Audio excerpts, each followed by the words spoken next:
it. Too many people, they don't let me down. But I keep it real, no time for hating. I'm always on that PC trying to shape my sound. See, I'm just trying to make it. I've got some people, I cannot let it down. Aiming for the top of the mountain. Not there yet, but I've left the ground. Oh, I've left the ground. I'm just trying to make it, yeah, make it, yeah, yeah. Make it, yeah, make it, yeah, yeah. Oh, I've left the ground. I'm just trying to make it, yeah, make it, yeah, yeah. Make it, yeah, make it, yeah, yeah.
Don't tell me about me. Stop telling me about me. Stop telling me about me. Stop telling me about me. Stop telling me about me. I don't need you to tell me about me. Welcome back, y'all, to another one. Man, I actually got some new music I'm gonna try it today, man. I'm making a song to this beat right here, but y'all check this out real quick. Like we gonna get popping. Yeah, we gonna get popping in this tonight. Yeah, y'all hear that shit? I'm turning down a little bit though. Yeah, man. Welcome back, y'all, to another episode of Let's Talk with Jay vs. Jordan, man. I appreciate everybody tuning in tonight. We are trying to grow. I keep telling y'all we trying to do this thing, man, but I can only do it with y'all help. So can y'all please help a brother out? Man, hit that like, hit that subscribe, share the videos, and turn them noties on, man. Become a channel member if you feeling froggy, man. We got that back. And if you watching over on Let's Talk with Jay, Jay Talk. Damn it, I got them all fucked up. Don't mind me, y'all. The JVJ Network. Make sure y'all sub up over there too. And if you're watching over on Facebook, man, help your boy out over there too, man. We trying to grind. We're gonna build up on all platforms, man. I'm gonna be like a sniper on all platforms. A sniper on all platforms. Eventually, but not today. Man, look, we gonna run through a few little things tonight, y'all. And I'm actually gonna drop the link for y'all to see if how y'all feeling, how y'all vibing off the shit. Cause I actually ain't gonna do that, man. It's too hard. That's too hard, man. Where my oldest at? Get my oldest. Man, get my oldest, man. We gotta keep it calm around here, man. I'm getting a little too crunk. I need to slow down, calm down. Shit. Tripping. It's been a few videos that I ran across y'all this week that I actually wanted to talk about, but I really couldn't think of a good way to put it into a video or short. Sounds like, man, look, just smash them all together in the live stream and talk about it, man. We're gonna talk about it. So I think y'all saw a few of the pictures on the thumbnail. It might resonated something with some of y'all, and it might not with other people. They might not even know what the hell that shit is. But we're gonna start off, y'all. We're gonna start off with a conversation that Tariq Nasheed had. For y'all who don't know who he is, look, you're gonna find out who he is tonight. And he had a conversation with a gentleman by the name of Jake Lang. Now, if that name doesn't ring a bell, I'll give you a good idea who this person is. This was one of the super dummies. Yeah, I call him that. One of the super dummies that stormed the Capitol with baseball bats and shields and helmets on January 6th because somebody wanted to believe the lying-ass orange president got an election stolen away from him. This guy has been trying to rally and make himself into like a political figure. He hosted a Defense for White type shit rally where like 7 white people showed up, and then those white people started fighting each other and shit after the Carmelo Anthony and I forget the young kid name that lost his life, his family's name.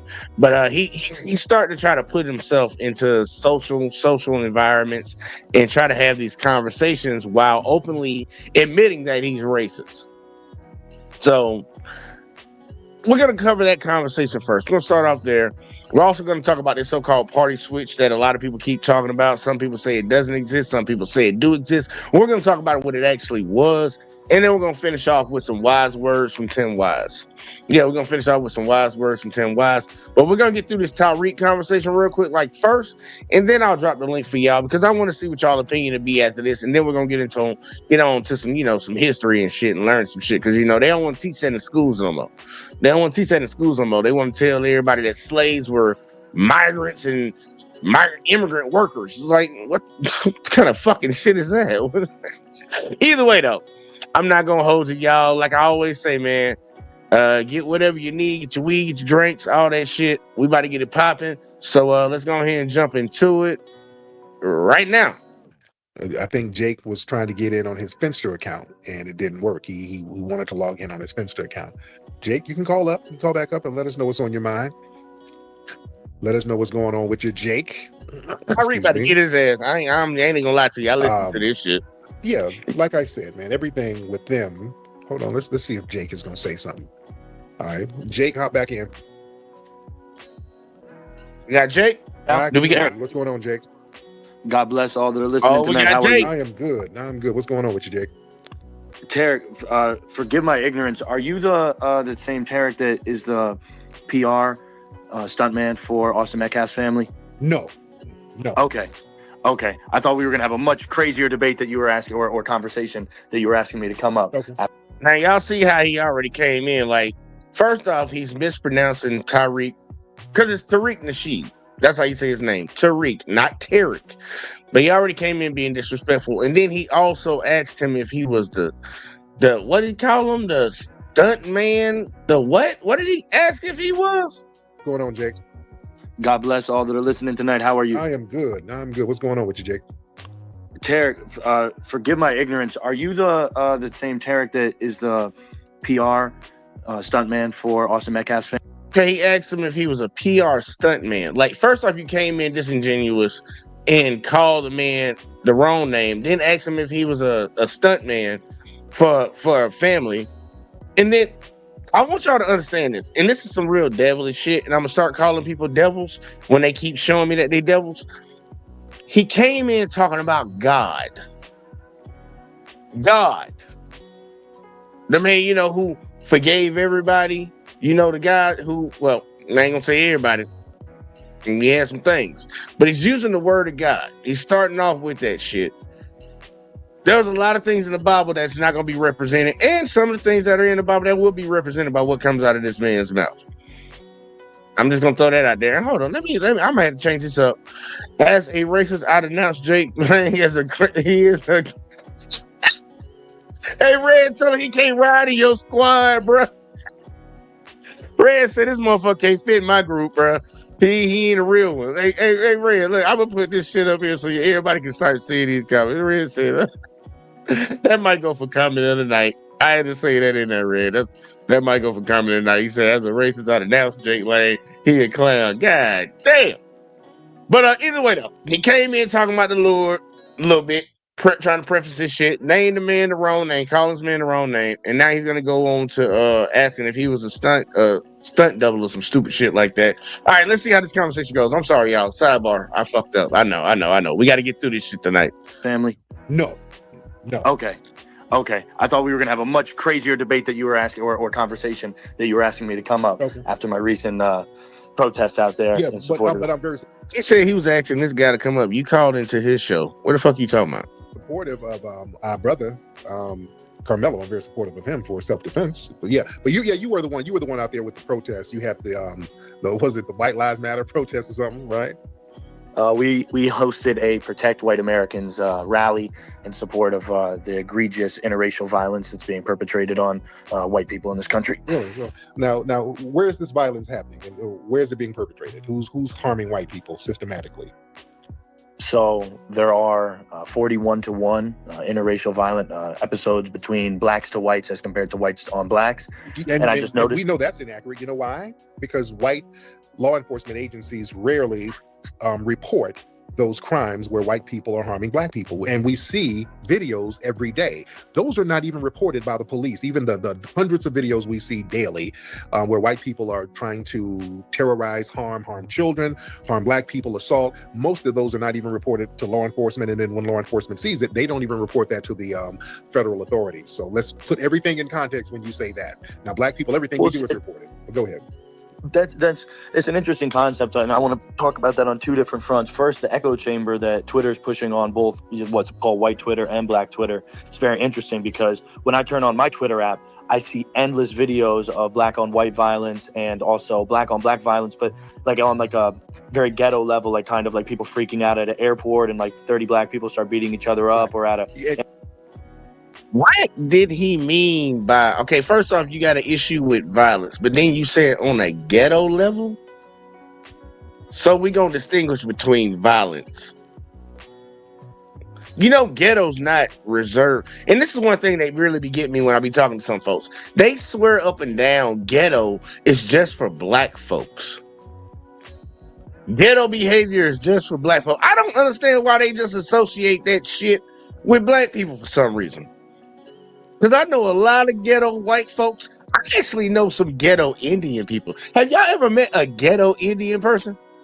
It's rare as fuck, but I've met some. I done met some that are ghetto as hell.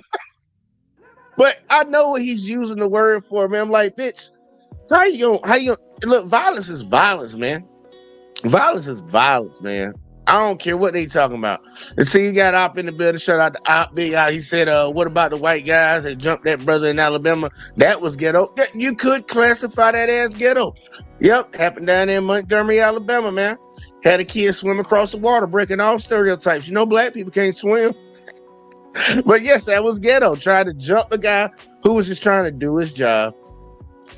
But either way, though, I don't like when people use ghetto, man. That shit ain't even it. And see, I got y'all comments scrolling up, but I'm gonna read these last two real quick, like, and get back into it. Red say Indians straight off the res are ghetto as hell.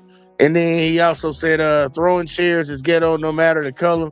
There's a lot. I think there's ghetto actions, but we all know how ghetto is associated. You say ghetto, people automatically think the people you talking about were black. They try to lynch that word to black folks, man. It's crazy. It's wrong. But either way, though, let's keep going. In a cafeteria. Right. And so it's very interesting that you see your Twitter algorithm feeds you the complete opposite of what it feeds me. So we have to be cognizant of that. Right. And then the thing is, you have more white supremacists who cherry pick and curate that content. That's literally all they do on Reddit. That's all they do on 4chan. Black people generally don't sit around trying to cherry pick instances of violence like that. So there's a whole cottage industry and a culture of white supremacists doing what I call black trauma porn. They literally get off on watching any type of criminal or degenerate or violent instances involving a black person, especially when a black person is victimized, or even if they're victimized by another black person. So that's a part of white supremacist culture, black trauma porn. They get off on it. So that has nothing I mean, to do you're with entitled. You're entitled to that opinion. I think that it's an expansion of a freedom of speech that we weren't entitled to speak about, share these videos, look at this type of content in the past without fear of being basically ostracized from our jobs, our communities. You know, we have now a tool here on Twitter, because it's a freedom of speech platform, to be able to talk about the systemic issues of the violent black hip hop culture and the thug or the hoodlum culture that is now spinning out of control. Okay, let me ask you this, Jake. When have white supremacist society not been able to talk about black people and how violent and degenerate we are? That's a good question right there. Because I've been hearing this argument lately, especially online, y'all. Especially online, I've been hearing it. Like they say white people, look, they call it black fatigue now. They stealing another black thing. We had that already, y'all. You stealing something again, y'all. I want people to truly understand that. Black fatigue is not something new that they've been running around with, trying to steal that again, just like woke. They stole that shit too. But either way, though, black fatigue now, from what they want to call it, is these white folks are tired. They're sick and tired of not being able to speak up and call them niggers out what them niggers do. I'm being real, bro. They call this shit white fatigue, black fatigue and shit. I'm like, look, man. Tariq asks a great question. When have y'all not been able to call people out? When have y'all not been talking shit the entire time we've been in this country? Majority of the narratives about race in this country were shaped by you, the shit talker, Captain Shit Talker. But they're fed up that they can't talk. I'm like, Tariq, great question, man. When have you not been allowed to talk? You didn't talk shit about the Indians. You stole their land and called them goddamn savages. I ain't gonna say what you said about the Asian folks when y'all brought them over here to work on the railroads. We ain't got to go through history right now. But you've been talking a lot of shit about a lot of motherfuckers. You had a Muslim ban the last time this orange motherfucker was in office. Literally, you banned a whole religion in a country where you're supposed to have religious freedom. Like, come on, man. Let's be real. But good question, Tariq. When have y'all not been able to talk shit? Let's see what Jake got. Y'all always talked about that. When have you not been able to talk about that? I would say the last 40 years in America, maybe even back from like the 80s until the 2020s, it basically became taboo. And anybody that spoke against DEI or affirmative action or violent black culture would then get ostracized. They would get doxxed. It would be considered that they would automatically be branded with the racist card, and they wouldn't be able to hold a job, a position, public office and whatnot. And we've kind of broken through that echo chamber and now are able to have our side of the story, our opinion as, white people in America. That, and by the way, I wanted to go back to the race numbers as far as interracial violence. So one thing is being in federal prison for 4 years and 6 days as a judge. Look, I am gonna say this before this motherfucker go running off at the mouth. It's like finally they get the chance. Look, I will tell you this, and I'm really mean this, and I'm not trying to come off as mean. And I know some people say it's racist, but I'm just telling you that clearly ain't the case. But I'm not trying to be mean when I say this. I'm trying to be truly honest, and I'm trying to be like an older adult male trying to get some advice to a group of people. White folks, y'all didn't experience 5 minutes of what black folks didn't experience their entire time in this country. Shut the fuck up. Stop crying like a bunch of fucking bitches. Like, for real. Y'all act like black people are being advantaged when y'all still own like 90% of every fucking thing in this country. Y'all are the 90% of the CEOs. Y'all 90% of the shareholders. You own 90% of the homes. You own. Shut the fuck up. You just don't like people calling out your ancestors. And then you get roped into it by getting mad about your ancestors getting called out. So then you get called out. It's like for a motherfucker that defends a rapist. Motherfucker, I'm gonna look at you crazy too. So picture yourself being in that position. You're trying to defend that foul ass bullshit. Just put it like that. Stop crying. And experience 5 minutes of what black people always experience. Go ask the Native Americans how they feel about shit. I would say go ask the Asians, but really I would just say go ask the Japanese, because the other motherfuckers don't seem to jump on your goddamn team for some reason. They think they white too. They gonna find out too. Y'all gonna let them know in a little while. Y'all gonna let them know in a little while they ain't. But nah, bro. And see, Red said you can own 99% of everything and still be persecuted. Just look at South Africa. Oh my God, Red, I know you didn't really say that shit, man. Why you say that dumbass shit? Ain't nobody in South Africa being persecuted. Would you believe Trump? Oh, I forgot. Red is our local residential racist. I gotta let him get his own little thing out. But Red, you're misinformed. I don't know how somebody that steals somebody else's land be the descendants of the people that stole somebody else's land talking about they persecuted in a country where they earn, like you said, they own 90+% of everything, but they're persecuted. But you got the power to goddamn turn the gun against a motherfucker. Like, come on now. And we got Quick in a bit, man. I ain't seen Quick in forever, man. Quick look young in that picture right there. He said, what's up, man? What it do? They say, I'll send you the farmer murder. Look, I actually already looked at them numbers, and they don't even specify between white and black, but they do actually talk about farm workers, and there's more black farm workers than there are white farmers. So it would make you think that, man, look, I don't even care about none of that nonsense. Look, you talking about the murder. Like, Can we? I need to know where black folks and Native Americans can send the murder numbers to the government of the United States if we tripping over possibly like 5 people or some shit. Like, come on now. But Red said the numbers I have do specify. Okay, hey, send them to me. I don't give a fuck. I'll double check that, verify it, and see if it's some bullshit. And Quick said I lost 120 pounds. You damn sure did, bro. You look real. Look, I'm gonna have you come up in a little bit. But god damn, yeah, you did. You dropped some weight, man. Congratulations, man. Let's keep grinding, y'all. Let's keep grinding though, because I do want to get y'all up here in a second. January 6th political prisoner, which I just got pardoned by President Trump.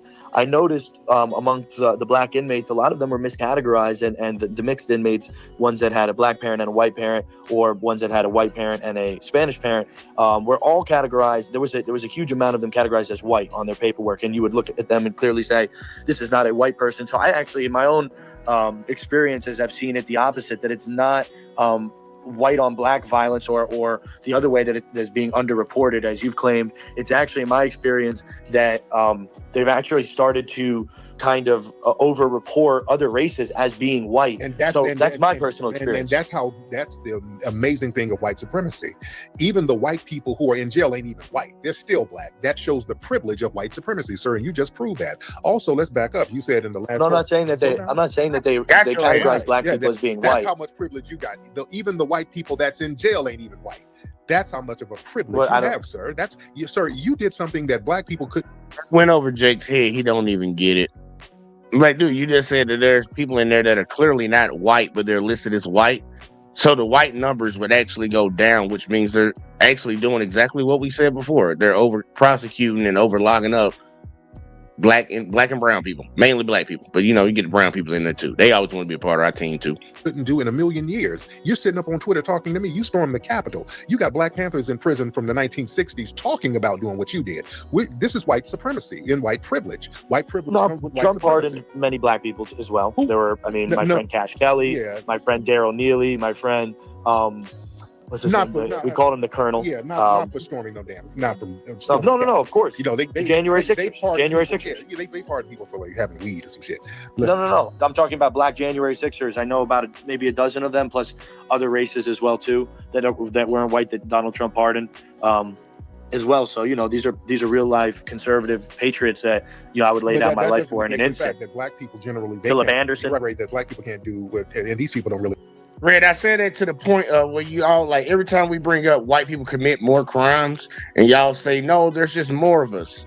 It makes the situation worse for y'all because y'all do commit more crimes, but they're not locking up as many of y'all. You can take it either way, man. You can look at it one way or another, however you want to look at it to make you feel good about it. But that's the point that I was getting at. Y'all commit more crimes. White people already agreed to that. There's more of us. You're not getting locked up for the crimes you commit. They're putting that shit on other folks. the per capita doesn't strike again because guess what, Red?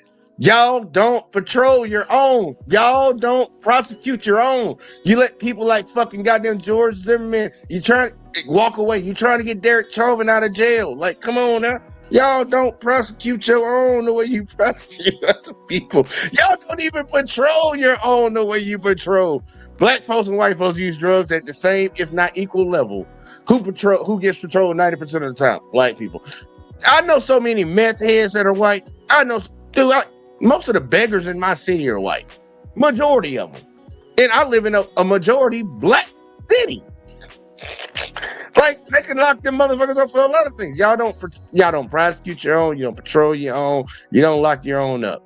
Like, I ain't trying to hear that. Like, yeah, you looking at black folks. Yeah, we would make up a number. So who the fuck? Why wouldn't we make up the number? Y'all looking at us all goddamn day long. But see, I'm saying y'all commit more crimes, but pretend y'all better than us. It's more women watching kids. Don't mean it's okay they abuse kids. And then Red came back and said, what do we have to patrol? No drive-bys in the suburbs. You're crazy as hell. I covered, look, see, that be letting me know that you don't be paying attention. I covered a video, y'all, probably like a month ago on live stream, I think, where you had an actual sitting sheriff of a town did a drive-by on the judge of the town because he thought the judge was fucking his wife. That man did a drive-by in his cop vehicle. And guess what they did? They didn't prosecute him. They told him they need to talk it out and calm down. Like, come on, man. Stop that nonsense. You see what you want to see. If y'all really looking up numbers, really go look them numbers up. Because he can even look at the FBI data, who's the biggest threat to America. It damn sure don't say black folks.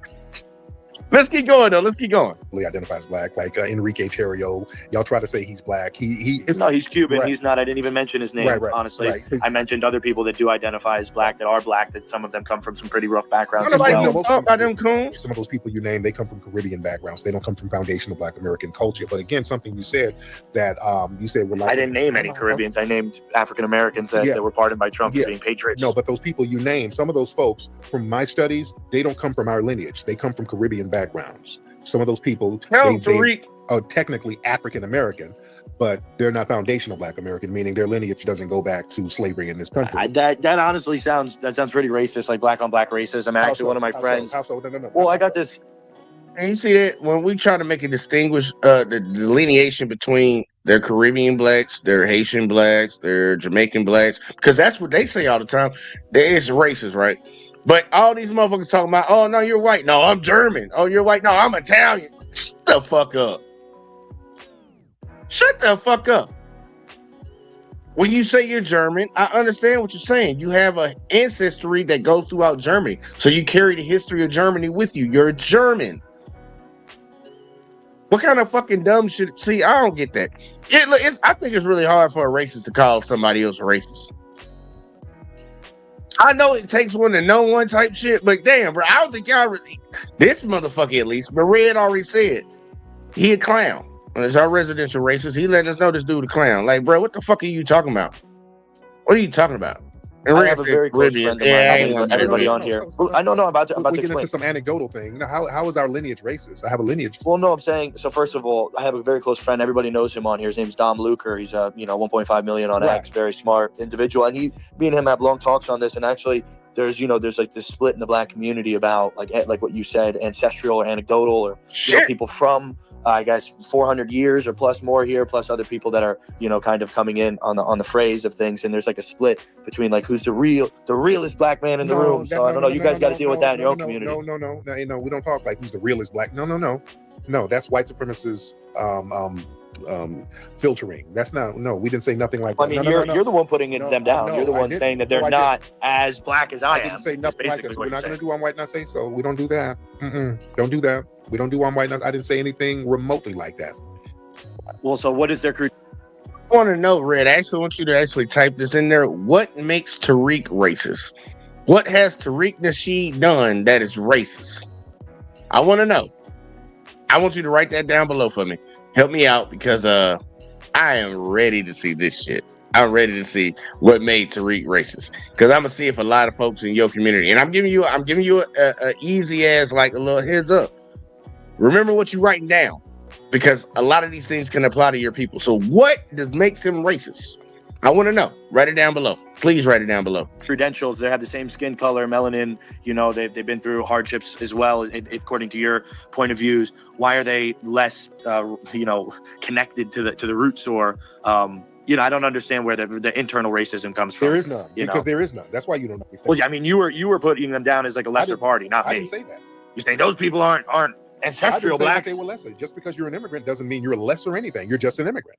I'm not. Well, why would their I'm- time I'm in not- prison or what they I'm went not through? We have different lineages, and that's okay. That's not even good or bad. You're the one. Well, you're saying You're they're the one- not sir, real blacks. They're okay, Caribbean. okay.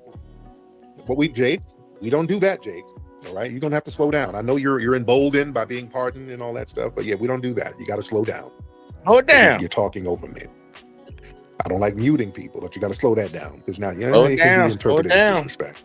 I can speak for myself, Jake. I don't need you to put words in my mouth. We don't do that. We don't do I'm white and I say so, because you're trying to practice white supremacy right now, and doing I'm white and I say so, telling me I said something that I didn't say. That's you practicing white supremacy. That's the same thing as George Floyd died of fentanyl. It's just saying shit. Well, I mean, there's statistical data Right. that goes along with Right. that as far as the coroner's report Which does. is not But true. the question Which is before not we true. get But hold on, across this, no, let me finish what I'm saying. I like a lot of people say that there's statistical data that shows that. There's also statistical data that disproves that. We ever gonna talk about that shit? Are we ever gonna talk about that? And then let's go to Red real quick. Matter of fact, my boy out said he just named Sambos that agree with white supremacy. Yeah, but look, we don't mind them, nigga, man. Look, I leave them motherfucking coon ass motherfuckers alone. Do your thing over there. Just make sure we got their name. Look, start making lists like white people do. I promise you, I got a list right here, y'all. I got a list of these motherfuckers, a list of incidents, and this book is pretty big, y'all. I got a list in here for shit that be going on and who doing it. So in a couple years, the motherfuckers try to turn around and say they didn't do that, they didn't say that. I'm like, no, I got you in the book. Let me go ahead and refer back to my records. You said this shit, motherfucker. Hell no, we not switching up. We're not doing that switch up shit. You got too many people when the wind start blowing the other way, they want to act like they was always blowing with the wind. Like when it, never mind, I ain't gonna go deep into that, but a lot of people do that dumb shit. Let's see. Red said, I don't think racism is bad, but Tariq has said whites are genetically inferior and closer to primates. Who said that, Red? Hold up, Red. Who said that first? Okay. If Tariq's racist for saying that, he's pretty much just repeating what who the people he's talking about said first. So that's one thing. But next you said, which is at best subjective, but would be considered racism and racism the other way around. It is considered racism because y'all said it first. Y'all said we were close to the primates. Has anybody ever shaven like a gorilla or a monkey, any type of monkey? They don't look like me. But there's a group of people who they look like, y'all. I'm not even bullshitting, man. I'm just saying. I ain't trying to be funny or nothing, even though that is funny. There's been a lot of people who keep saying that come from the Caucasian community. They compare black people to monkeys, which is crazy. I'm like, shave a monkey, and what does a monkey look like? Who he look like? He don't look like me. You're just going off the motherfucking hair. And we understand people do have Neanderthal DNA. There's a lot of people walking this earth with non-melanated skin that come from Neanderthals. We know that. There's two different genotypes in the world. Ultimately, two genotypes. So I'm just throwing that out there. Either way, though, but actually, I'm gonna let it keep playing. I would try to link in a second, y'all. I would try to link in a second, but let's keep going. I have a lineage that's unique from Caribbeans and continental Africans. That's not good, bad, right, or wrong. That's not bad or worse. I'm not an immigrant. I don't have an immigrant background. And people from immigrant backgrounds, a lot of times they're going to have a different outlook on certain things in certain parts of the culture than we do. And that's okay. You have a lot of people who are Caribbean or come from Caribbean backgrounds who don't look at white supremacists the same way as foundational Black Americans. That's why they will align with some of you white supremacists, and we won't. That's why you guys can get the Enriques and all of these people, because over in their homelands that you guys basically, your fellow white supremacists have decimated, you psychologically broke them, but you haven't psychologically broken us. So we don't do the one big Negro narrative. I'm saying that. Another thing I wanted to clear up that you said, you were like, yeah, we, in the last 40 years, you haven't been able to speak about Black thugs and all of this. Sir, y'all have never not talked about Black people and denigrated us. You've always denigrated us. In your movies, your media landscape, it's nothing but Black stereotypes. Even Hold on real quick. Like, You're goddamn right. literally blackface all throughout the 60s, 50s, 40s, 30s, all that shit. Just blackface motherfuckers. Like, that's how you wanted to betray black people. We're stupid, dumb, ain't nothing good for lifting nothing. Look, I swear did it for decades, but get mad. Like, come on, man. Like, and that's why we continue to have these problems in America. And I'm gonna make that ultimate point at the end.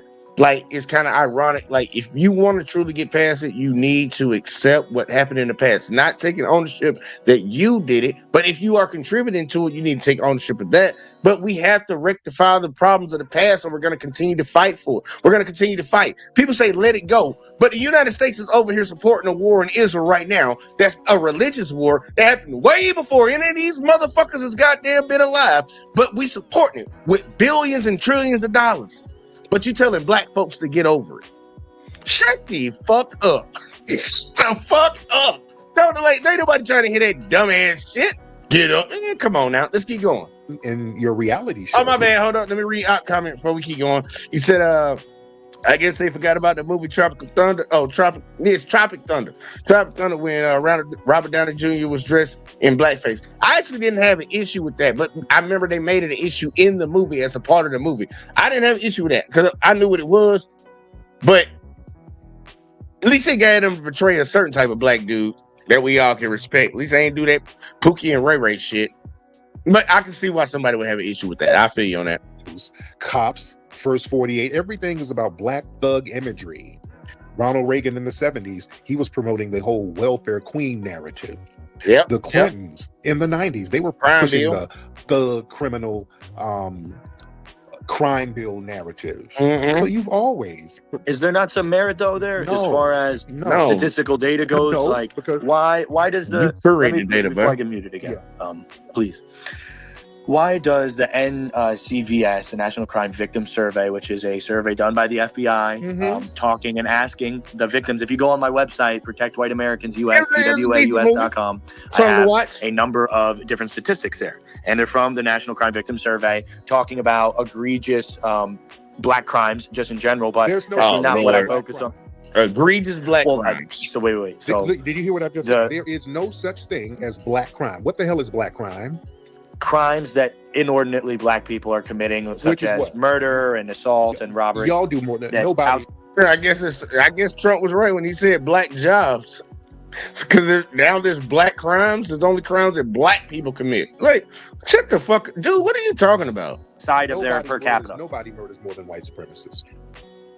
That's not what the statistical data says, based brother. On just simply the white supremacists. Based on the National Crime Victim Survey. The white supremacists, your community carry out whole genocides. Mm-hmm. I'm just looking at the statistical data. Looking at history, there's 53% of murders in this country happen from a mere 6% of the population, which is black males. That is inordinate. That is a 10-to-1 inordinate imbalance in the community. And I'm here not as a white supremacist. I'm here as a noticer of statistics, as a man that loves the culture that I'm from, my own people.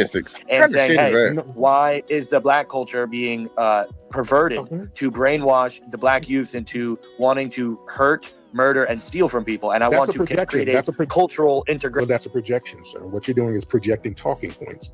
You're projecting your culture. You guys, your white supremacist community, you commit the most murders. Raw numbers. You not only commit the most murders, your violence is so normalized, it doesn't even get classified as murder. You get to be so violent, and your violence is flipped into self-defense. Because white victimhood has always been the justification for your innate violence. So you guys can go out and kill people, and it doesn't even get listed as murder. Like white Hispanic George Zimmerman, damn near every white cop, Kyle Rittenhouse, they're not listed as murderers. This is your culture, sir. We get over police, you get under police. So those crime stats, you have to put them in the real context. You're not really classified as murderers when you kill. You get a green light to kill. That's how degenerate your culture is. Are you really at liberty to point fingers at black people when you have a degenerate culture where your crimes have been normalized? Like your rapes. Y'all were allowed to just rape people all willy-nilly and not even be punished. I mean, are you talking about modern day stuff? Or are you talking about when white slave owners would rape their Nothing has changed since slavery, sir. Nothing has changed since slavery.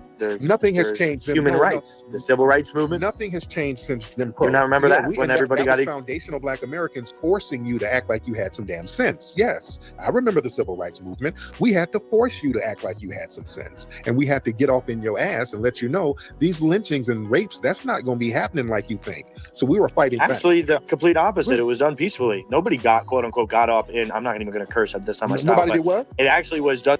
This boy don't know his history. He does not know his history. He does not know his history, and I'm pretty sure Tariq's about to tell him his history.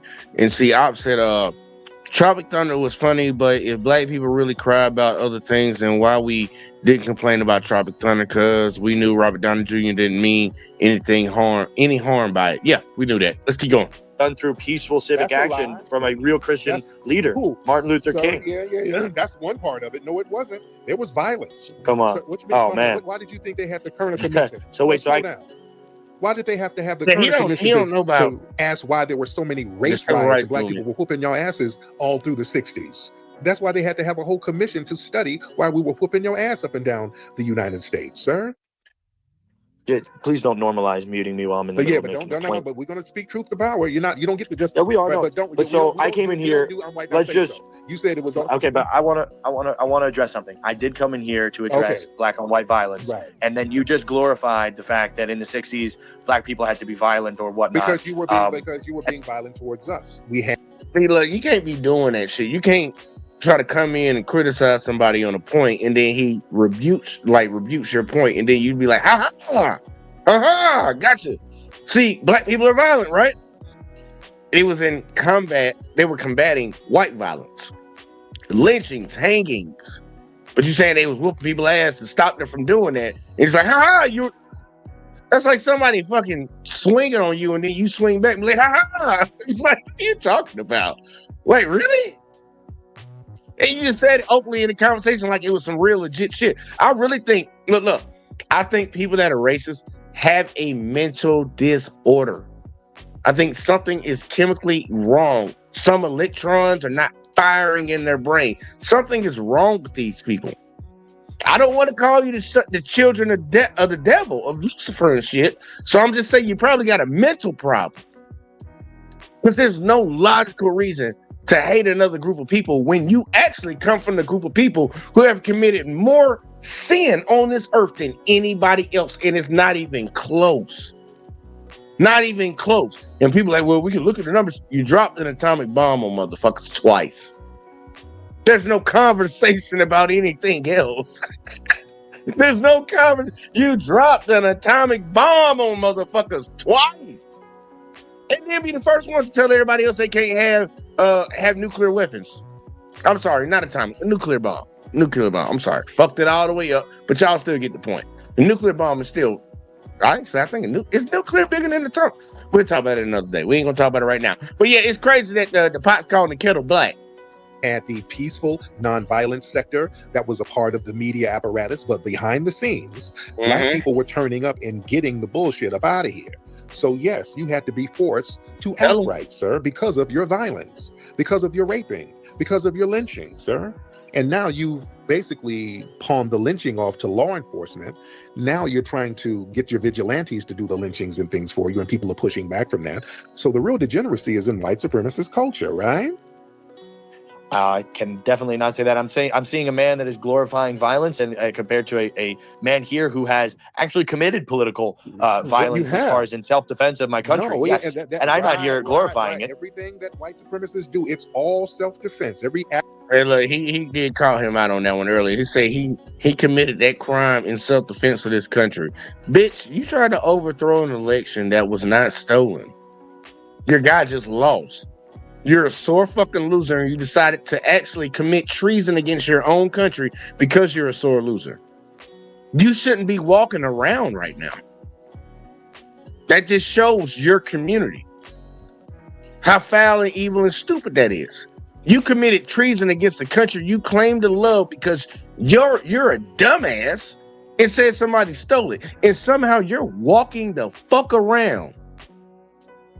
Let a black dude be sitting in a goddamn stolen car, supposedly. Oh, that's a death sentence right there. But you can storm the Capitol and beat up on police and try to overthrow the entire government, and you're walking around free right now. Think about that, y'all. Let's keep going. Act Well, of no, I violence. mean, there's a Second Amendment. Right. There's Every a Second act of Amendment violence you do, to attack right, tyranny. But that's how white supremacy works. Everything is self-defense. The white supremacists, because you feel like your birth rates are so low that you're not going to survive, everything is about survival. And everything you do, violence, rape, murder, mayhem, thievery, is all under the guise of self-defense. That's a degenerate culture to have, sir, right?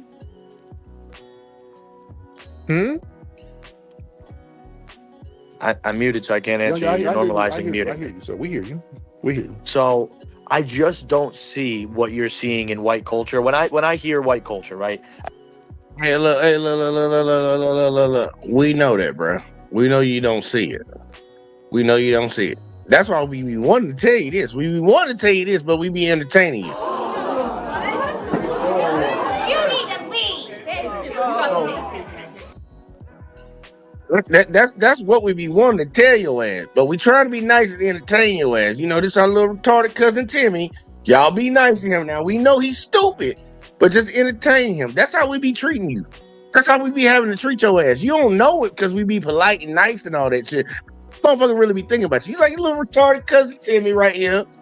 Yeah, you know, you don't know no better. You know, Timmy breaks some or steals some. Don't get mad at Timmy. We be looking at you like that. This motherfucker retarded. Something wrong with him. Something's mentally wrong with these people. It's crazy. Not all y'all, but for those who it applies to, you know, put the shirt on. As a white man who grew up in white suburbia about 2 hours north of New York City, I grew up with soccer moms. I grew up with four-wheel riding, fishing. I grew up with Second Amendment respect, meaning that guns were not willy-nilly, handled. They were we had to respect them. So how you know so much about black folks? You grew up in the fucking suburbs, bitch.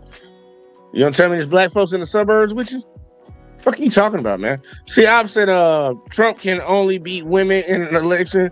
Shows how manly he is. Yeah, that is true. That is funny when you really think about it. Like that's gonna be a joke that he gonna take to the grave, y'all. It's like, look, he only beat Hillary. He beat Hillary in a full election. He only beat fucking what's her name, Kamala, and she had 100 days. You couldn't beat an old white dude with Alzheimer's. Nigga, like, come on, man. Look, you the man brought that man up for beating up on women. And look, that's crazy. You did beat the white woman straight up. I give you that. You beat the white woman straight up. And that she did it to herself because she shouldn't have fucked Bernie. So fuck Hillary. Nobody care about that. But damn, you really beat a disadvantage. Look, the black woman out of run, she had to be disadvantaged. You get 100 days, bitch.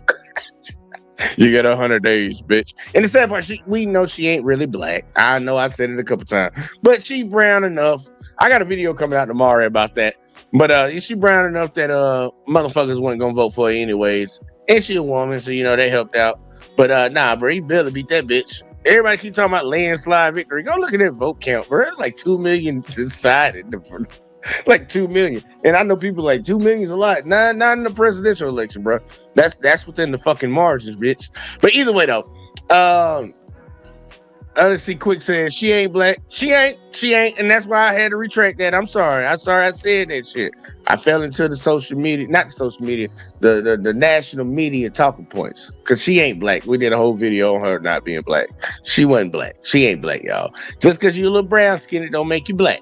But either way though, let's keep going. I grew up in a culture that didn't curse at people. We loved each other and we tried to take care of our community. And then when I look at inner city communities of predominantly black people, I see the project housing.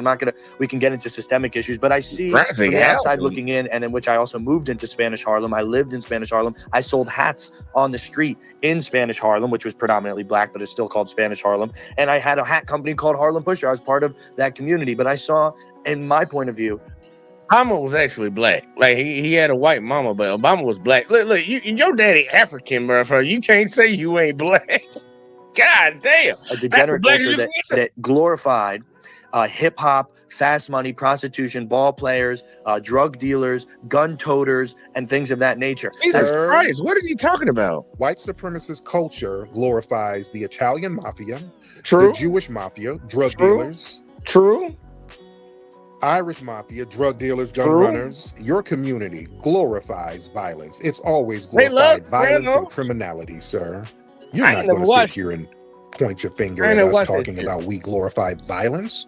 Everything about your culture is violence, sir. You glorify True. violence and genocide, racial terrorism. I tell their ass quick, man. Obama was black, man. His daddy was black, man. He the type of motherfucker you thought he walked around barefooted on goddamn gravel road. Like, he black. Like, come on now. Talking about Obama wasn't even black. Shit. That's like saying, never mind. I'm not even gonna say that. That's like, hey, man, fuck it, I'll say it. That's like saying Trump ain't really orange. Like, come on, man. What the fuck we talking about? And then Red said the Italian mafia ain't shit compared to the People's Alliance, GDs, Vice Lords, etc. Look, Red, he's not saying that black people don't have this shit. He's just throwing out how this guy is sitting on here trying to make it seem like black people glorify all this criminal activity and they support it when white folks got the same shit. Same shit. You can say you can pick your levels depending on how you want to look at it. There's a lot of people in America that decide that white crime is not as bad as black crime. You're just picking levels to the shit. The same shit is happening on both sides. One of them just looked at differently than the other. And you just proved it by saying the Italian mafia ain't got nothing on the Vice Lord. Motherfucker, these bitches ran a city. The Italian mafia ran multiple cities. Come on now. Vice Lords ain't ran shit. They don't run a goddamn block. Let's see, up there, didn't Mendez brothers who stayed in a rich white suburb killed the parents? Didn't the white dude delete little kids in a rich Connecticut community? Yeah, that lady that drowned all her kids, they was in a nice little suburb too. Drowned them one after another. Y'all remember Heather Heyer or whatever her name was? This drowned all her kids one after another. And they let this bitch plead insanity. They all played insanity. It's like, lock their ass up, man. Give it a death penalty. But one dude running to one cop, we gotta put that brother down. And see, Obama just wasn't FBA. He was an anchor baby. Yeah, I agree with that. He wasn't FBA. And see, I've said, y'all community so perfect, but rock music influenced y'all kids to delete their parents. Yeah, look, rock music do be going hard. People don't really be listening to the words. And see, Vice Lords facilitated Tyree Nichols' death. If you say so, that's one individual. Think about that, Red. One individual got deleted because, at least that you're pointing to, that's your example. The Italian mafia. Look, do your own goddamn whatever you want to talk about, man. I ain't got time for that. You guys made movies. Some of your first blockbuster movies were about the Klan, Birth of a Nation, a violent terrorist organization, sir. They were your heroes. You're talking about we worship degeneracy? And if we're going to talk about hip hop, 80% of hip hop music is purchased by white people. When you go to Coachella and look at these ain't that right, Red? You're a big purchaser. You probably used to be that black hip hop music. White people love black music. White people just love black folks. Low key. If we left this country, I don't know what y'all to do, man. I really don't know what y'all do. Y'all probably just murk each other. big concerts with black artists and rappers. Look at the audience. That's your community in the audience, sir. Well, there's a difference between consuming a piece of content. Let's say, for example, watching The Godfather, like growing up as a white kid in suburbia, watching The Godfather, but then having the actual culture act out and live upon those principles white people, that we see in Hollywood movies. Y'all buy I just it, don't see own the white American culture living out the principles of hip hop, living out the principles of Godfather Mafioso. I don't see either. I see. Slow down. Yeah, that stuff was based on real stories. That wasn't really fiction. Some of the mafia movies, Casino, Goodfellas, these are based on real people, sir. You guys glorify the Sopranos and all of that because that's a part of your culture, sir. During the Great Depression in the 1930s, in white supremacist society, there was a major crime wave of white criminals who you guys glorify to this day. You glorify Bonnie and Clyde. You glorify Dillinger. You glorify Babyface Nelson. You glorify all of those 1930s gangsters that were running around killing and robbing banks. These people are icons in your community to this day, sir. So you're talking about us glorifying violence? Really? We don't, black society, listen, we don't really glorify murderers in our society. But the first thing that you said when I got on. Slow down. Who are the murderers that Carmelo Anthony, for one, to start, because you said no. That's real self-defense, sir. That was an honor student who was a clean-cut kid from a good family defending himself. He wasn't a degenerate criminal like the people in your community, sir. So what are you talking about? Well, so Who for are the murderers example, that we glorify?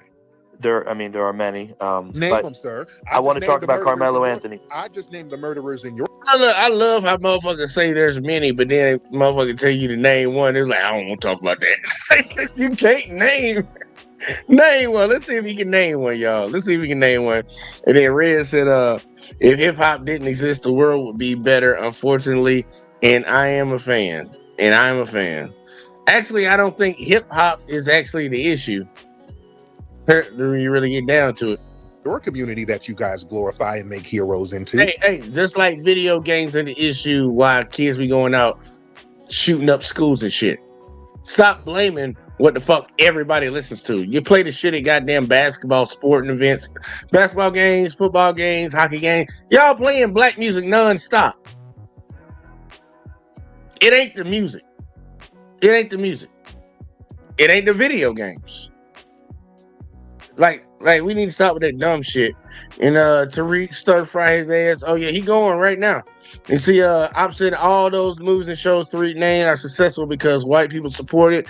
Black artists that sell the most music are bought by white people. Yeah, that's true. And see, Jake is so gullible, falling for all of Tariq's debate tricks. He's not tricking him. He's just saying the truth. And see, opposite Red, you support what you say shouldn't exist, and you perform it. Hypocrisy. And then Quick said hip hop gave the world our culture.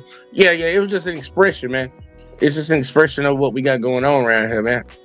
Don't get mad at us for having to live it. Y'all the ones facilitating it. Let's keep riding. Not only that, every hero in white supremacist society is a degenerate. You can't find a hero that's not a degenerate, sir. And you talk about our culture? Look at white supremacist culture. Who are your heroes? Name one of your heroes who's not a degenerate murderer, rapist, slave owner, or dickhead. You name them, sir. Just name Well, one. first, let me that is a talk good to question. the first question you asked me as far as Tim who Wise. is being glorified in the black hip hop community, or the black community, which has been usurped by the hip hop part of it. You have Cardi B, who openly brags about drugging and Cardi B is not an FBA, buddy. I don't know why the fuck you keep naming motherfuckers that are immigrants. Cardi Cardi attacking. B is a Caribbean. She's not of our culture. That's Thank not- you. She's a Caribbean, sir. That's not our culture. Yeah, you're proving my point, sir. You're proving my point. Okay, so let's move on from there to Hey, Curtis right. Jackson. Yeah. Curtis Jackson, What 50 Cent. Okay, What did he Curtis do? Jackson, who's a the businessman? drug dealer, the man who shot up everybody. He's the underdog. See, this is where this motherfucker just starts saying shit, bro. I ain't gonna say nothing about it because I know Tariq gonna eat his ass up because he got the last one. Like, bro, what the fuck you talking about? 50 Cent that shot up everybody? What? I ain't gonna deal with it. I'm gonna let Tariq. I know Tariq gonna handle it. Red said Cardi B is Caribbean, therefore the ancestors of FBA. Nah, not really. We had two different cultures. Some of us went to South America, Brazil type areas. Some of us went to the islands, the Caribbeans. Some of us came to America. Well, we didn't go. We got dragged. We have different cultures, completely different from our ancestors over in Africa. Just like you might have a lineage of Irish, German, or whatever the fuck. Yeah, that culture's over there, but you have an American culture. Like, let's not get that shit confused, bro. Let's not get that shit confused. Let's not play stupid, man. With this higher learning tonight, higher learning. You say Myron Gaines won another debate. Yeah. Look, dude, he won it because he embarrassed himself the first time. Myron's stupid, bro. He proved his. He just had a coming out party the last couple of years. Like, bro, he will never get no more play in the black community. And see, you say Red said, sold, not dragged, laughing out loud. Sold, dragged, and chained. All of that shit. What you talking about? You hate it or love it, the underdog's on top. Who did And he's Curtis- going to shine, homie, until his heart stops. Who did 50 Cent shoot? He has bragged about shooting and Oh. stealing and robbing in every one Yeah, of his who? rap songs. And God knows Sir. how many Who the felonies fuck he's he committed hasn't? in his He life. didn't. If he shot somebody, he would be in jail for shooting somebody, sir. Thank you. No, he would probably be put on the back of a football jersey and paraded around. Well, then who's doing that? Who's doing that? We don't glorify murderers in our community. Yes, you do. And Who? Carmelo Anthony is one of those people. He's not a murderer. That's self-defense. No. And It's he not. wasn't So a self-defense in It the is in the legal That's termination. self-defense, First of all, you sir. have to meet force That with is force. that's- This motherfucker said earlier that he defended his country. In defense of his country is the reason he stormed the Capitol. That's self-defense in his mind. Somebody lied to him about an election, him storming the Capitol and beating up cops in a planned event that they've been scoping up for a couple months because they believe a lie. That's self-defense. But Carmelo Anthony not trying to get into that situation. A kid got ran up on and somebody got stabbed, and it wasn't him. That can't be self-defense. Dude, you don't shut the fuck up. That show you how retarded in the head some of these people are, bro. Like, straight up just small-brained individuals.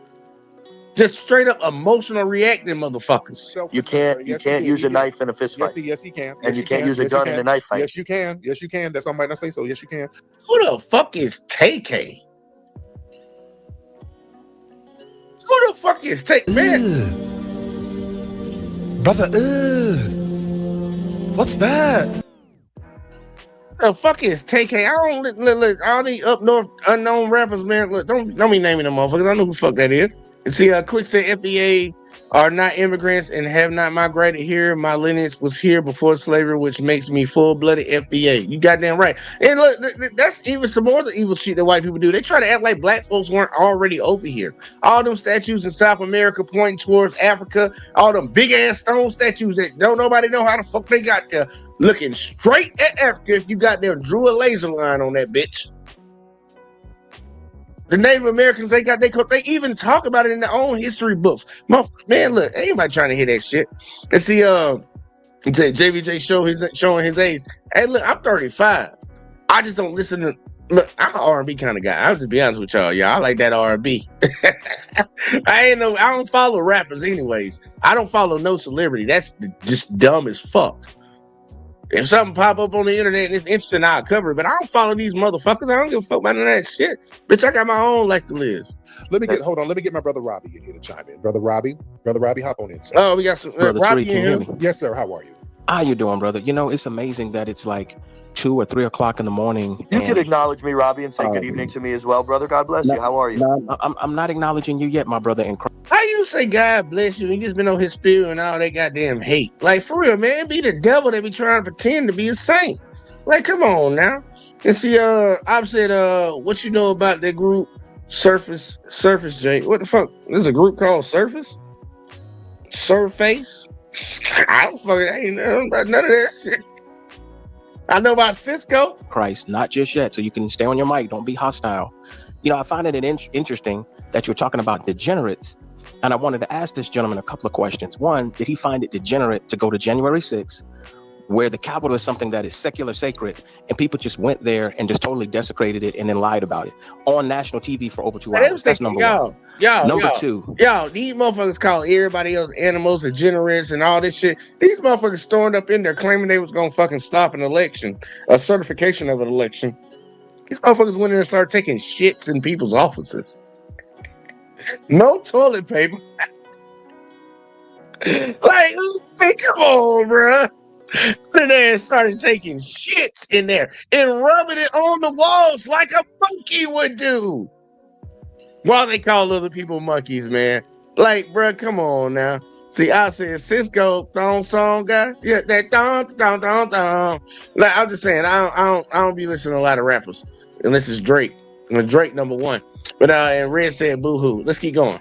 He just stated that he came from upstate New York, and you have a lot of white folks that live in predominantly white communities. So I don't understand this obsession about a black boogeyman that doesn't exist and doesn't even live around them. And then lastly, if you're concerned about white birth rates, why do you do a Black Daddy space at 2 o'clock in the morning instead of attending your blow-up doll? And I'll land my plane. Damn. Thank you, brother. I didn't mention anything about white birth rates, so I'm going to go backwards because it's easier to address that. We and know I it attended is. very well. Thank God, I was a club promoter for 7 years, and that was a degenerate thing before I found Jesus Christ. But I've attended. I've definitely attended, probably way too much, God forbid. So let's digress from there. Why? Look, it just rubs me the wrong way when people try to bring up Jesus and God and shit like this. Like, bro, we know you a piece of shit, bro. Look at your face. We can see it on your face, man. Bro, the Lord don't live nowhere near around you, bro. You better out to put one of them Nazi goddamn symbols on your forehead, buddy. Like, stop the cap. And see, opposite storming the Capitol versus going to federal court or protesting peacefully of white privilege at its finest. Like, for real, man, I don't understand what the fuck this dude on, man. But you ain't supposed to understand retard. Yeah. You see, his Jesus got a white hood. He wears a sleeve. Damn. We're all here in the middle of the night when we could be attending. So, don't point fingers when you're also here at the same hour as me. Right. Anyway, But again, but my thing is this: well, let me go backwards through the question so I can at least address that. January 6th to me was a peaceful protest, and that was Key word, y'all. To me. Key word. To me. Go on, say it one more time. Let me make sure I go back far enough. before I found Jesus Christ, but I've attended. I've definitely attended, probably way too much, God forbid. So let's digress from there. We're all here in the middle of the night when we could be attending. So don't point fingers when you're also here at the same hour as me. Right. Anyway, but again, but my thing is this: well, let me go backwards through the question so I can at least address that. January 6th to me was a peaceful protest. Yeah, I heard that right. Right. I'm gonna let it continue, but to him, in his opinion, don't matter what the law say, but to him, this is what January 6th was. Protest, and that was escalated by. And so, first of all, this is a huge bisection, and we've actually joined hands with some Black Lives Matter leaders like Mark Fisher, the founder of the Black Lives Matter Rhode Island chapter, because January 6th was a mass police brutality event. And we know that inside both of our communities, that is a huge hot button issue. And we've actually been able to lock hands with different members of Black. Yeah, y'all only try to say it's police brutality because a black officer had to put some hot rocks up in some of your folks. So now it's police brutality. No.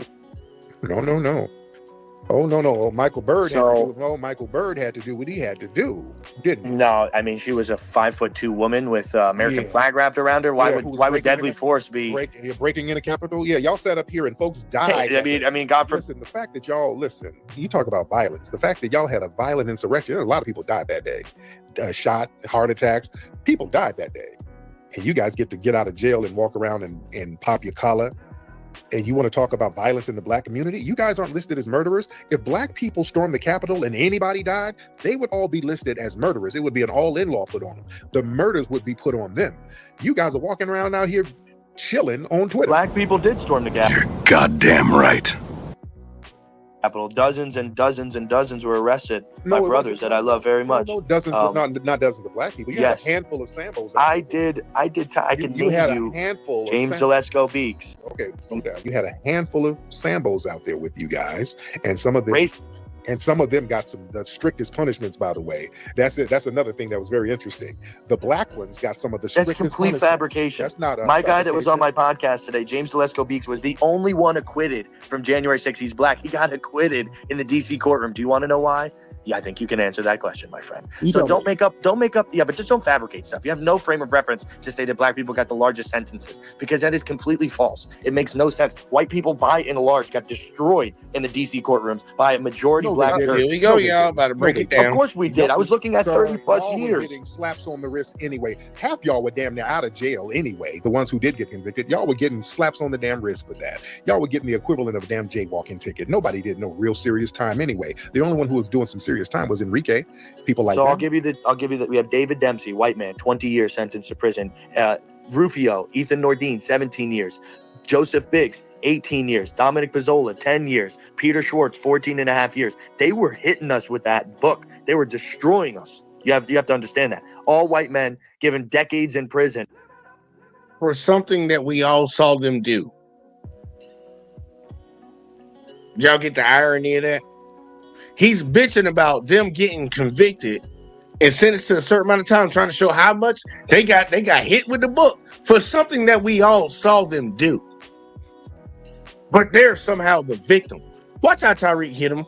And they're not even injuries on these guys' indictments. They were literally trying to crush us. And they did, but God saw us worthy to bring us through that Red Sea and part that Red Sea and bring us out to the freedom. We were enchained by that Pharaoh, that DC leftist swamp, and we got out. It was a blessing from the Lord, literally a miracle. Literally talking as if something happened to you. You went around, like the term they like to use now, but they fucked around and they found out and they still lucked up because a motherfucker got back in the office and let him go. Again! America, that's on your head. That's on your head. Actually, white folks, it's on y'all head. And y'all Hispanic folks that voted for that motherfucker too. We already know the Asians. We know which side they on. But yeah, that's on y'all head, white America. That you can all witness. Okay, family, I want y'all to listen. Okay, everybody look this up. It was like over 1,000 people that got sentenced. All right, it was about 1,000, a little more than 1,000. 1,600 people Right. were arrested for January 6th. The average sentence for you guys was 2 years. Most of the sentences were like 120 days, like 4 months. Literally, these dudes were getting slaps on the wrist. Don't let this guy sit on the phone and lie. Yeah, now some of the notable, you named the notable ones, like You talking about some of some the guys who numbers. got Joseph, some of the guys who were organizing it, like Biggs, and all of those guys, and Enrique. Yes, they got larger numbers, but for the most part, these guys were getting literally jaywalking sentences. Because they were literally jaywalking. Yeah. They literally Right. went, 95% of the people. They said they literally were jaywalking. So breaking into a building that you ain't supposed to be in is like crossing the street. Not at a traffic stop. Dude, you don't shut the fuck. You've proven the point that Tariq made earlier. When you commit crime and you commit violence, you don't view it the same way if somebody else did it. And your people record it the exact same way. He's proven the point and not even knowing it. That's why I think something wrong in their head, bro. I think something wrong in their head. Or they could just be spawns and say, That were charged from January 6th did not do anything but enter the Capitol and leave without Yeah, touching an officer, illegal. touching anything, a piece of property in there. White and so, of course, white those people got lesser. Right. It's called white privilege and white No, supremacy. every Welsing, single let's get day. Welsing, hop on Welsing. Let's get our sister Welsing. Oh, where'd she go? Whoa, Welsing. Okay. I wanted to get our sister on here. She's a very thorough sister. I wanted to get her on here. But yeah, I mean, it's just a bunch of white, and I say so. Which is, I'm Well, not shocked. It's nothing more than Eric, white, and I say so. I'd love to say goodnight and say a short prayer over the audience, like 30 seconds. In the name of Jesus Christ, Lord God, bring healing. we ain't listen to this motherfucker say no fake ass prayer, bro. You ain't gonna keep desecrating God. You gonna burn in hell for that shit. But Op said they have the right to fight back, but black people don't. Gotcha. And that's really what it comes down to when you really think about it, because like we got the case with Carmelo Anthony's self-defense. They sent that boy straight to jail. George Zimmerman, how long did he even really do time in jail? I think he got locked up one day and bailed out the same day. Like it's a joke for motherfuckers to sit around here and say all that dumbass shit. Like, come on, man. Like let's be real, bro. And I understand motherfuckers don't want to be real. They always try to act like things happened in the past and times have changed and things are different. And I'm like, you would be the same people if you lived in that time. Look at what you're doing right now in today's time. You're advocating and fighting to be able to do what the fuck they did back in the day. We just gotta sit here and be quiet and not be racist to people. We're sick and tired of this. We have black fatigue. Like, what the fuck is wrong with you? Like, really make that make sense, man. That don't make no goddamn sense. Be the same people. That's why you the descendant of the motherfuckers. You see, Quick said, never let a demon pray over you. Yeah. I wasn't gonna let that shit slide. Fuck that. I would have muted his ass when I was 3. And see, opposite, he's the white slave master. They use Jesus to keep us enslaved and to make us act right. Yeah, man, like slaves do not rebel against your master. That was taught a lot during slavery time. I bet they won't put that in no history books for the kids to learn. Motherfuckers subverted the Bible to enslave people, to commit an ultimate sin against people. They subverted God's word and talk about they Christians. Man, get the fuck out of here.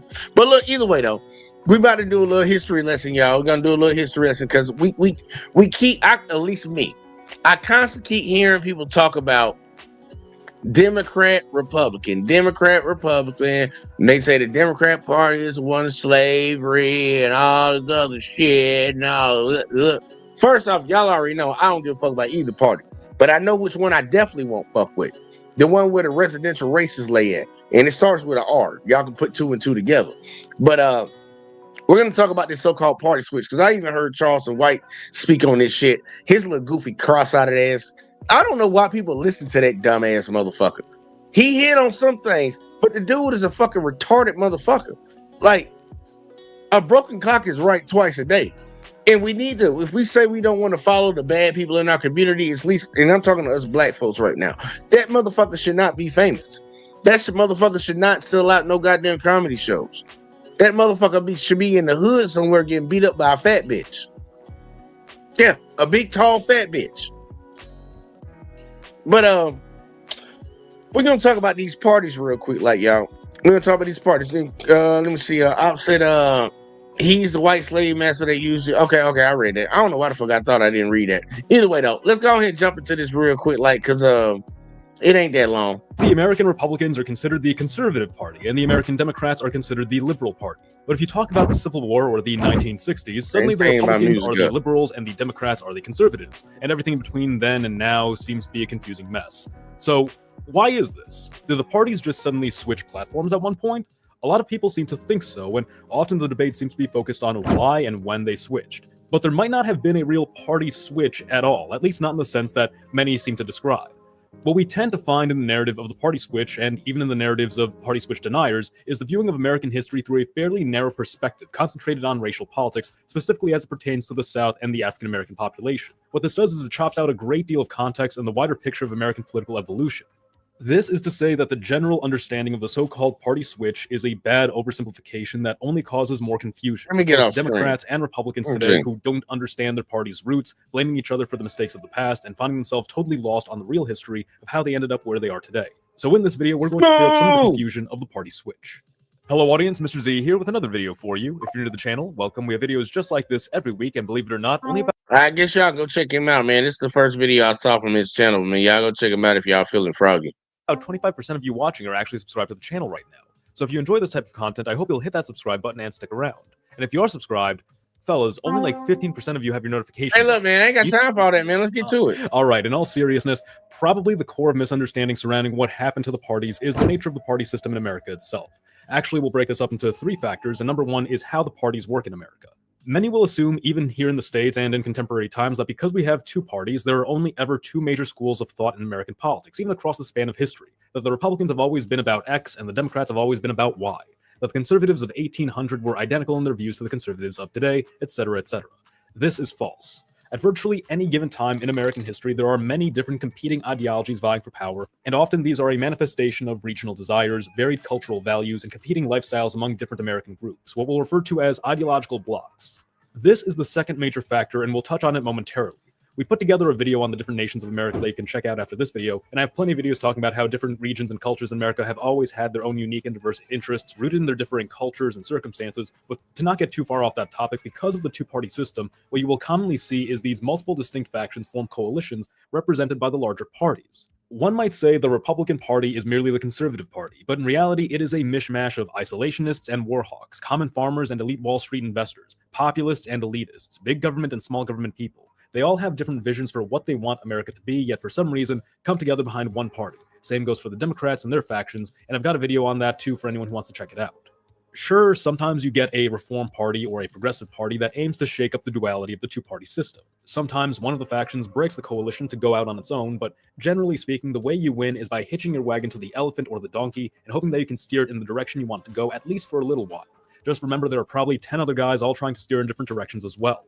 This already probably shines some light on what really happened during the so-called party switch, a reorientation of factions within the parties rather than the parties just switching ideologies or platforms, and that is in fact what we see. Now let's talk briefly about the different factions in America and their ideologies. I know I've already done this a couple times already, but yes, I do have a video on the evolution of ideology in America as well that you can watch for more in-depth analysis after this video. But to simplify things, let's just focus on 4 or 5 major political blocs in the US. There is a bloc concentrated most heavily in the Northeast that is at present and generally always has been relatively well-educated, affluent, and mercantile, with tendencies towards socially liberal but economically conservative values. And it's true that the region was far more socially conservative then, though some might argue that this was less about conservative values and more about its proclivity toward hierarchy and conformity. In the South, you of course have a large bloc which has historically always supported political decentralization, small government, militarism, or warhawkism, and up until relatively recently, the more rural and agricultural character of the United States, with a tendency towards socially conservative values. The relationship between the white and black population in America has also always been of major interest to the South because more than any other region, it held the greatest concentration of the African American population. The black population of the South and later its diaspora across the rest of the country should also be considered a distinct voting bloc, which, having had to bear a history defined by enslavement and ostracism, generally seeks to advance its own power and security in the country, being highly skeptical of the other factions to treat them fairly. Voting patterns among African Americans are a bit of a complex issue as well, and I've also covered that in greater detail in this video here. We'll keep this from getting too complicated and just point out that the Midwest and Appalachia are 2 other key voting blocs heavily defined by their proclivity toward labor policy. the Midwest having been the heart of American industrialization and Appalachia having been a treasure trove of raw material which fueled the economy of this otherwise heavily underdeveloped and destitute region. Unlike their coastal neighbors, whose access to the sea contributed to their fixation on international trade and conquest, these internal lands of the Midwest and Appalachia have largely been more isolationist and fixated on internal developments rather than foreign venture. Now let's talk about how things got switched in the first place. Prior to the Civil War, new parties had greater viability. The Democratic and Republican parties, after all, were at Hey, look, man, we was on the road for a second, but I'm gonna get Red in here for a second, man. Let's see what Red got. What you got, Red? What's popping? No, I'm just listening to the video at this point. He's kind of snapping. Hey, he is. All right, so you good to listen, right? Mhm. We'll talk. Here, I say you good to listen, right? Yeah. All right, here, check it. We gonna look. We'll have a conversation at the end of this bitch because I got it on 1.25 speed. So yeah, let's go ahead and listen to the rest of this shit because I actually was enjoying it a little bit. Put you down here with me. Let's go. one point new parties themselves. But in the aftermath of the Civil War, once the Republicans had won and reconsolidated power, the parties became less about specific ideologies and more just vessels for whatever ideology happened to have the most pull in the coalitions. The Democratic Party, founded by Andrew Jackson, started off with a mission that aligned perfectly with its name. It aimed to democratize, to expand political power to more Americans and decentralize authority away from the federal government to the states. Naturally, this attracted the South and at the time what was much of the less developed and rural interior states. Jacksonian democracy opened up two separate doors. On the one side was the obvious fact that many Democrats began to emphasize the states' rights aspect of the party's doctrine, particularly as it related to Southern agrarianism. The South as a culture had always been fairly skeptical of federal intervention in state affairs and quickly became a base of support for the early Democratic school of thought. Contrasting the lifestyle of the more urbanized Northeast, the Southern lifestyle was built on agriculture, and issues like free trade, rural living, and the practice of slavery were tied to this lifestyle, leading these issues to hold greater sway in Democratic circles, and as time went on, they pulled the party more toward a Southern-focused platform. The other door opened was that by expanding the franchise to the non-land owning population across the country, the Democrats, despite developing a major base in the South, had made it virtually inevitable that the North would become the dominant region of the country. As with the outbreak of industrialization, its urban communities were seeing population growth and expansion on a level that the rural South simply couldn't compete with. And the two would in fact begin to compete. As the Democratic Party increasingly became a tool for promoting Southern influence, the North established its own party in the form of the Republican Party, standing on a series of interests which explicitly appeal to the average Northerner, from economic protectionism to federal infrastructure investment to homesteading to, of course, the gradual or immediate eradication of slavery. The Republican Party pulled behind it the Northeast, the Midwest, and the Far West, and occasionally parts of Appalachia, which at times were torn between its ties to the culture of the South and its preference of Northern Republican politics. So the North wins the Civil War, and the Southern Democrats and the Democratic Party in general are utterly sidelined from major political influence for a long time. With the country rapidly changing and there only really being one viable political party outside of the South, I do want to pause for a second, y'all, because they say homesteading. There was actually a Homestead Act. The federal government gave a Homestead Act out, and they allowed white folks to move to areas that they had moved the Indians out of, and claim that land, work that land, and it could be your land. Just have it for free. Black folks weren't allowed to do that. Just throwing that out there because they saw homesteading. It's like, man, motherfucker, there were certain people in this country that were excluded from being able to accumulate property and build wealth. But either way, I'm gonna keep going though. Ideologies begin to evolve. You have agrarian populists in the heartland, you have labor unionists and socialists popping up in the Midwest, classical liberals emerging from the North at large, the list goes on. And some of these groups would eventually form their own political parties, but it soon became clear that the odds of a third party winning a national level election were slim to none. So members and elements of these ideologies work their way into the Democratic and Republican parties, and the ideology that ends up taking over the Republican Party is progressivism. The progressives were an evolutionary step in moderate Republican politics, because remember, American Republicanism by this point wasn't just a party, but also an ideology. And basically, the progressives, who drew upon some of the ideology of these other factions, made the Republican Party more in favor of labor, alleviating social ills, cracking down on corruption, etc. Well, with the Southern Democrats still basically persona non grata, not holding much influence outside of the South, that same progressive ideology ends up becoming the leading faction in the Democratic Party too, with many Democrats outside of the South eventually embracing progressivism as representative of the values the party was founded on, giving more to the common people but through an activist government.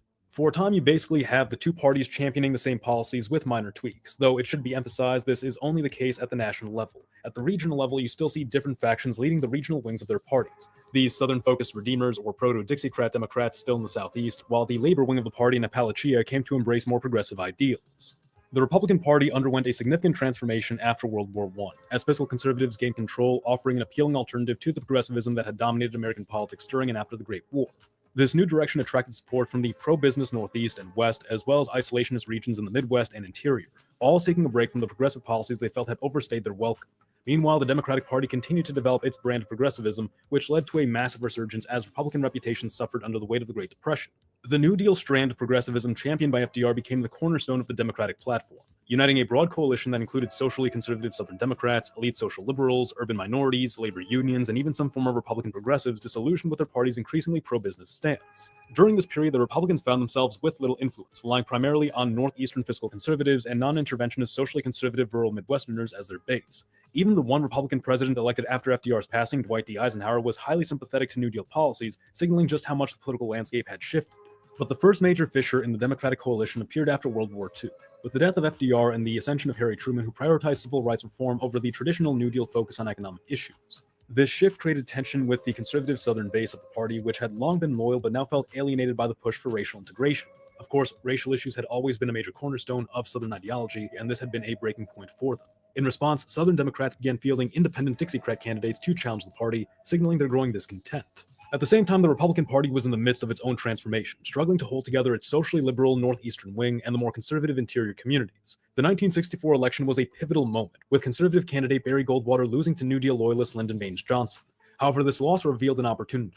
For the first time, the Deep South, the states of Louisiana, Mississippi, Alabama, Georgia, and South Carolina, all voted Republican, drawn to Goldwater's opposition to the Civil Rights Act, which he argued was unconstitutional. Now, unlike Dixiecrats like Strom Thurmond and George Wallace, Goldwater's stance was genuinely rooted in a belief in limited federal power, not opposition to civil rights per se. Yet many in the South... Now, I want people to pay attention to what he just said. The Republicans won the South. Alabama, Georgia, Mississippi, all the motherfuckers. Because their candidate was in opposition to the Civil Rights Act. Y'all really think about that. This used to be all Democrat because, you know, the whole point of this is showing where the switch started happening. People started migrating. The mindsets of people, the ideologies of people started changing because they had similar ideologies. I don't know why people trying to act like these motherfuckers went on the same team. When Democrats supposedly the only party slavery was going on, these people in America, these so-called Republicans, were Democrats at the time. They were a part of this. They supported it. But when these motherfuckers in the South had civil rights going on, because we already fought Civil War and all that shit. Well, we passed World War II. These motherfuckers like, yeah, we trying to pass the Civil Rights Bill. These motherfuckers in the South who were Democrats switched and went red. The people as a whole. So we like all the people talking about the Republicans freed the slave. Like, dude, what the fuck are you talking about? Y'all ain't free shit. Either way, though, I'm gonna let it keep going. Interpreted his position as a coded endorsement of the resistance to civil rights. This appeal to constitutionalism, a strategy not unfamiliar to the South from its antebellum defenses of slavery, resonated not only with Southerners but also with conservatives across the country. The vast majority of conservatives in the country could certainly get behind constitutionalism, and the Republican establishment recognized that this was an opportunity to court the South by promising more states' rights and challenging federal civil rights laws, a move that could potentially realign the South with the Republican Party for the first time since the Civil War. However, this was a delicate balancing act, as the party still needed to retain its liberal northeastern base, which largely... Y'all, they fought. They said it was unconstitutional to give black people equal rights to white people. That's unconstitutional. Think about that. ...supported civil rights. The Republican strategy of compromise reached its zenith under Richard Nixon's administration. Nixon managed to appeal to various factions across the country by promising deregulation to the business interests of the North, tax cuts to the suburban middle class of the Midwest, and small government and states' rights to the South. For many in the South, this was interpreted as a green light to push back against federal civil rights politics, even as Nixon quietly continued to advance racial integration. By the time of Ronald Reagan's presidency, this compromise strategy and its ideology had fully crystallized, solidifying the Republican Party around capitalism, small government, conservative Christian values, and an interventionist foreign policy under the banner of neoconservatism. This approach locked in the South and the Great Plains as reliable Republican strongholds, while gradually alienating the socially liberal Northeast and Northwest, as well as the labor-focused Midwest. These alienated regions, in turn, were courted by the neoliberal faction of the Democratic Party, which appealed to both the business interests and social values of the coast, while also promoting union rights in the Midwest. The urban minority vote remained a strong base of support for this new Democratic coalition, setting the stage for the political realignment that would persist for decades. This realignment shows that while on the surface the political parties appear to shift, in reality the underlying ideological blocks remain remarkably consistent, even as they themselves evolve over time, and it's because of this evolution coupled with major events and developments that you see not party switches, but changes to how different ideological blocks vote, placing more of their support behind one party or another, and in turn compelling the party to place greater emphasis on one issue or another to maintain its base. A fascinating thing, though, is how the creation of these coalitions actually impacts the development of various ideological blocks. For instance, the Republicans in the process of courting the South came at this with a mindset of, we don't condone what the South might do with small government, but look, we're pushing for civil rights more than ever before. We just want it to be done locally. And gradually it seems the Southerners really began to believe that too. What might have started out, at least on the part of the South, as a ploy to perpetuate a struggle against civil rights policy, turned into a genuine desire for small government, now often, but certainly not always, detached from racial issues. Today, most conservative Southerners focus on gun rights, school choice, and religious expression, downplaying or even denouncing policy relating to race, which has previously been fundamental to Southern ideology, even going so far as to see Southerners critique other groups, including African Americans, for resorting to racial and identity-based politics. One of the key issues with this is that it at times leads to a form of denialism, where some Southerners insist that slavery and segregation were purely Democratic ideologies, not Southern ones, and that responsibility for those actions lies squarely with the Democratic Party, seemingly oblivious to the irony of such a statement. It's crucial to recognize that slavery and segregation were rooted in Southern culture and ideology, not party lines. Though this being said, modern Southerners had nothing to do with that. Ooh. But we ain't got to take his word for it. All y'all form your own opinion. Yet this has not stopped modern liberal Democrats from demonizing the Southerners, and modern Southerners shifting blame to the Democrats. There ought to be an honest recognition of the past and simply moving forward from that, instead of this blaming game of who was really at fault. The consistent thread is that ideological blocks like the South and its preference for small government remain steady trends across history, while the two political parties, at least since the Civil War, have really just been vessels for those ideologies, and the party loyalty of these blocks is what actually shifts and switches, with these blocks sometimes coming together to create a new national ideology, which in turn contributes to the gradual evolution of the blocks and their ideologies. The notion of a party switch is misleading. It's less about parties swapping ideologies and more about the evolution of regional political identities and their affiliation with said parties. Right, and so he wanted to say at the very end, which I don't understand why he even said that shit. We don't want to say it was a party switch. Nah, it was a party switch, y'all. They switched. Maybe they switched ideology. Maybe they switched what they fought for, what they believed in. But they switched. The same people who were promoting so-called slavery, like people always say, the Democrats were the ones that were for slavery and the Republicans freed you from it. Those people didn't like what the Democratic Party was doing at the time when they was talking about civil rights, right? And what y'all did, went over to the Republican side. But I hope they cleared that up a little bit. Because I'm not finna keep talking about that shit when people write that shit in there. The Republicans are the ones who free. Bitch, we fought for everything that we got in this country. And people gonna have to start putting some respect on black folks' name. They say, oh, white folks freed us. No, y'all didn't. We had to fight for our shit. Talking about we gave y'all rights. No, the civil rights movement, we had to fight for our shit. Everything we had in this country, we had to fight for. Brother, put your hands up now. Where my fist at? We had to fight for everything we fucking got. We ain't been giving shit in this goddamn country. And ain't nobody gonna sit over here and act like they have. But I know some people, the same people who tell you and tell us that we've been giving some are the ones who've been giving every goddamn thing. And we still here right with them. That's got to piss you off a little bit. And I think that's the psyche of a lot of this shit. This inferiority, this jealousy, this whatever you want to call it. Like, man, I did all this shit to these people, man. They people still here. They still being nice to me. They ain't coming at me no type of way. They ain't trying to hurt me or nothing. They just they just here. These motherfuckers just here. How that work?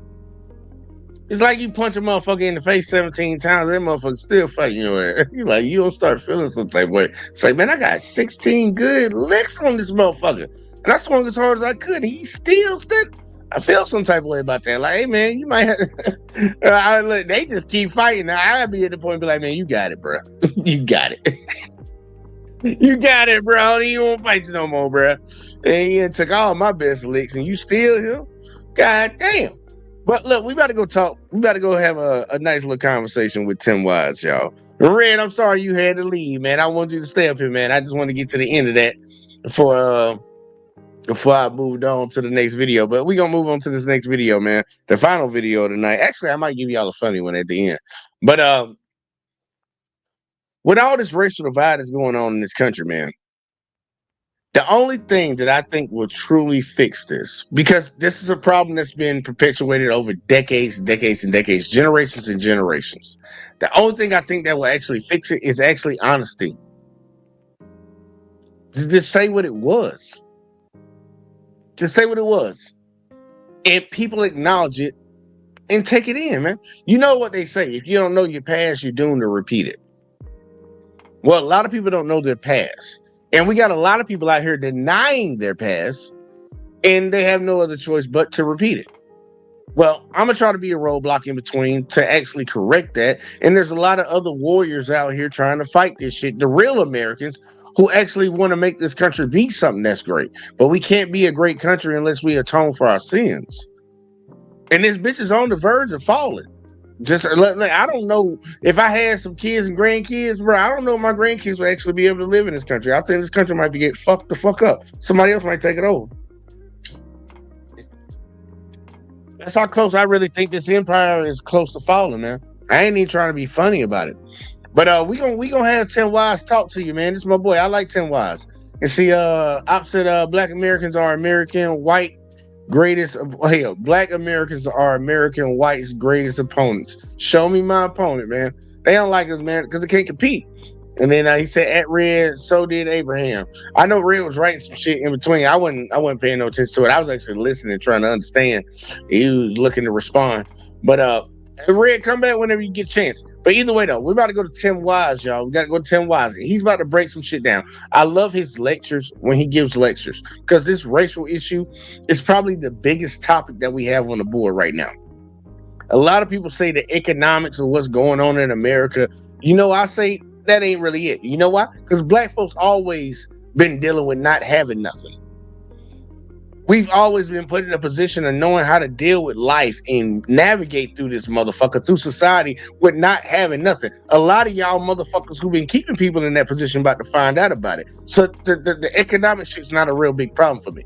The racial issue is probably one of the biggest ones we have going on right now, because that is the catalyst to all the bullshit that we see going on in the world anyways. Well, at least in the United States. I ain't gonna say the world. But in the United States, this racial tension is the biggest problem.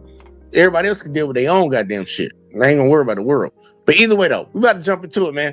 Tim Wise, this ain't Tim Wise, y'all. This is the dude that be covering Tim Wise all the time. I like his channel. Shout out to Eugene from Kenya. That nigga from Kenya. He look like he's from Kenya, don't he? But either way, though, let's go. Here, right? So buckle up for this video as we do a dive deep into this video. So Hey, he sound like he's from Kenya too, don't he? let's watch the video. I'll go back with my commentary as usual. Simply playing into a mentality that's very common, right? This idea that change is done by great individuals who seize the moment, right? That America has crises and problems and some person comes along and fixes them, which is inherently a disempowering narrative, isn't it? It's one that says, you don't have to do anything. All you have to do is put your faith in the power of a leader, allow your will to become his will to become your will. It's an inherently anti-democratic, small d, inherently authoritarian, inherently fascist mentality. And there's another theory of America and another theory of social change, and that theory lives in a building that is literally 2 blocks from the new home of Donald Trump. It resides in the Museum of African American History and Culture, which, if you have not had the opportunity to visit it, you should take the time, make the effort, and go. Because in that building, 2 blocks roughly, long blocks, but still, from Donald Trump's new home, where he will spend at least a little time when he's not locked away in Trump Tower or Mar-a-Lago. In that building, one sees the alternative version of America, and most certainly the alternative version of change in a social context. Because what does that building tell us? It tells us about a nation that is about pain amid promise, and promise amid pain. It tells of a country where all of the change that has come has been the result of the collective efforts of committed people waiting on no man, on no great leader to solve their problems. When you walk through that museum, you begin to see how change really happens. It does not come from the top, it comes from the bottom. It comes from the people. You walk into that museum and you begin at the bottom level. They go down 10 stories and start at the bottom with the enslavement of African peoples and work up. It is both symbolic and more than that. It is suggestive of how history unfolds and how change happens. And by the time you get up there, several levels above, right, you begin to see how the collective change, everything that has made this country anything remotely worth defending or supporting, has been the result of the collective action of people who would not settle for the great man, who would not settle for the great leader, who would not settle for the empty promises and the rhetoric of fools. And so you come into one part, and here's, I don't want to spoil it for you, but tickets are hard to get right now, so it might be a minute before you get in, so I'm gonna tell you what I have to tell you. There's a part where you come in, there's a statue of Thomas Jefferson, and it's dark. The lighting's about like it is in this room. It's on purpose, right? Statue of Jefferson, and behind him on the wall, lit up quite a bit better than his statue, right, is an engraving on the wall of words from the Declaration of Independence, which he wrote, of course, at least most of it. And the first part of that, right, all men are created equal, endowed by their creator with certain inalienable rights, among these life, liberty, and the pursuit of happiness, right? And those words are lit up, and his statue is in the dark, and behind him is something even darker. There's like this structure, and you can't quite tell what it is when you first come in. It's like these sort of dark, looks like boxes of some sort, almost like the size of shoe boxes, and they're all painted dark, and you don't quite know what they are, and you get a little closer, and you begin to see that they're shoebox-sized bricks, basically, right? They look like bricks. They're intended to be bricks. And they all have names on them. And you get a little closer, and you look at what the names are, and if you don't figure it out within a few seconds, the docents will be happy to tell you what the names and the bricks represent if you haven't figured it out already, right? And all of those bricks, hundreds of them, represent the human beings owned by the man who wrote those words, that all men are created equal, endowed by their creator with certain inalienable rights. So you see, truth and justice doesn't come from the great man, because that man, whom we consider quite great in our American history, owned hundreds of other human beings, violated his own principles. The only reason we're here today is because black folks believed his words more than he believed his words. Know that. You're goddamn right.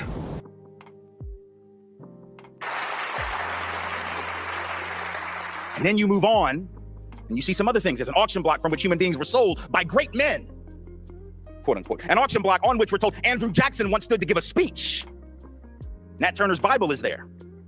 There's an axe handle, used to belong to Lester Maddox, segregationist governor of Georgia, who used to, before he was governor, run folks out of his restaurant with an axe handle who were black. And you're reminded as you walk through this place, Emmett Till's casket is there.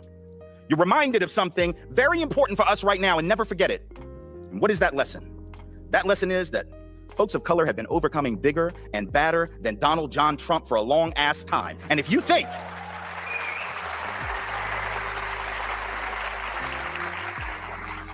for even 1 minute that this thing is done, if you think for even 1 minute that folks of color are going to fold when they didn't fold for Bull Connor, when they didn't fold for Jim Clark on the Edmund Pettus Bridge in Selma, when they didn't fold when Martin and Malcolm and Medgar were murdered, when they didn't fold when Fannie Lou Hamer was beaten in the jail in Ruleville, I promise you, you have not studied this country's history, and you do not know black and brown people. So this thing right here,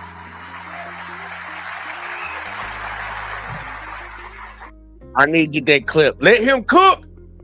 Let him cook. Because he ain't lying right now. And I know that might bother some people, but he ain't lying, bro. See, I've said I'm like Tim Wise. I like Tim Wise better than Umar. Oh, look, that's not even a conversation. That's not even a conversation at all. I truly sense sincere energy coming from this gentleman when he speaks on these issues. Umar, that bitch ain't nothing but a goddamn grifter. He a fuckboy. A fuckboy didn't know how to talk right. And he say the same thing 3 times a lot. But either way, though, Tim Wise, I truly believe he believes what he's saying. I truly believe that. And I could be wrong later in the future, but that's the sentiment that I get. But I'm going to let them cook, because guess what? They don't want to listen to no average Joe like me. I'm just an average motherfucker in America that just grew up in the South, served in the military for a little while, been to a couple countries, experienced different people around the United States and other places. And, this is just the resolution that I came to. This is the conclusion that I came to on what I see in society, what I currently see in society. But fuck me.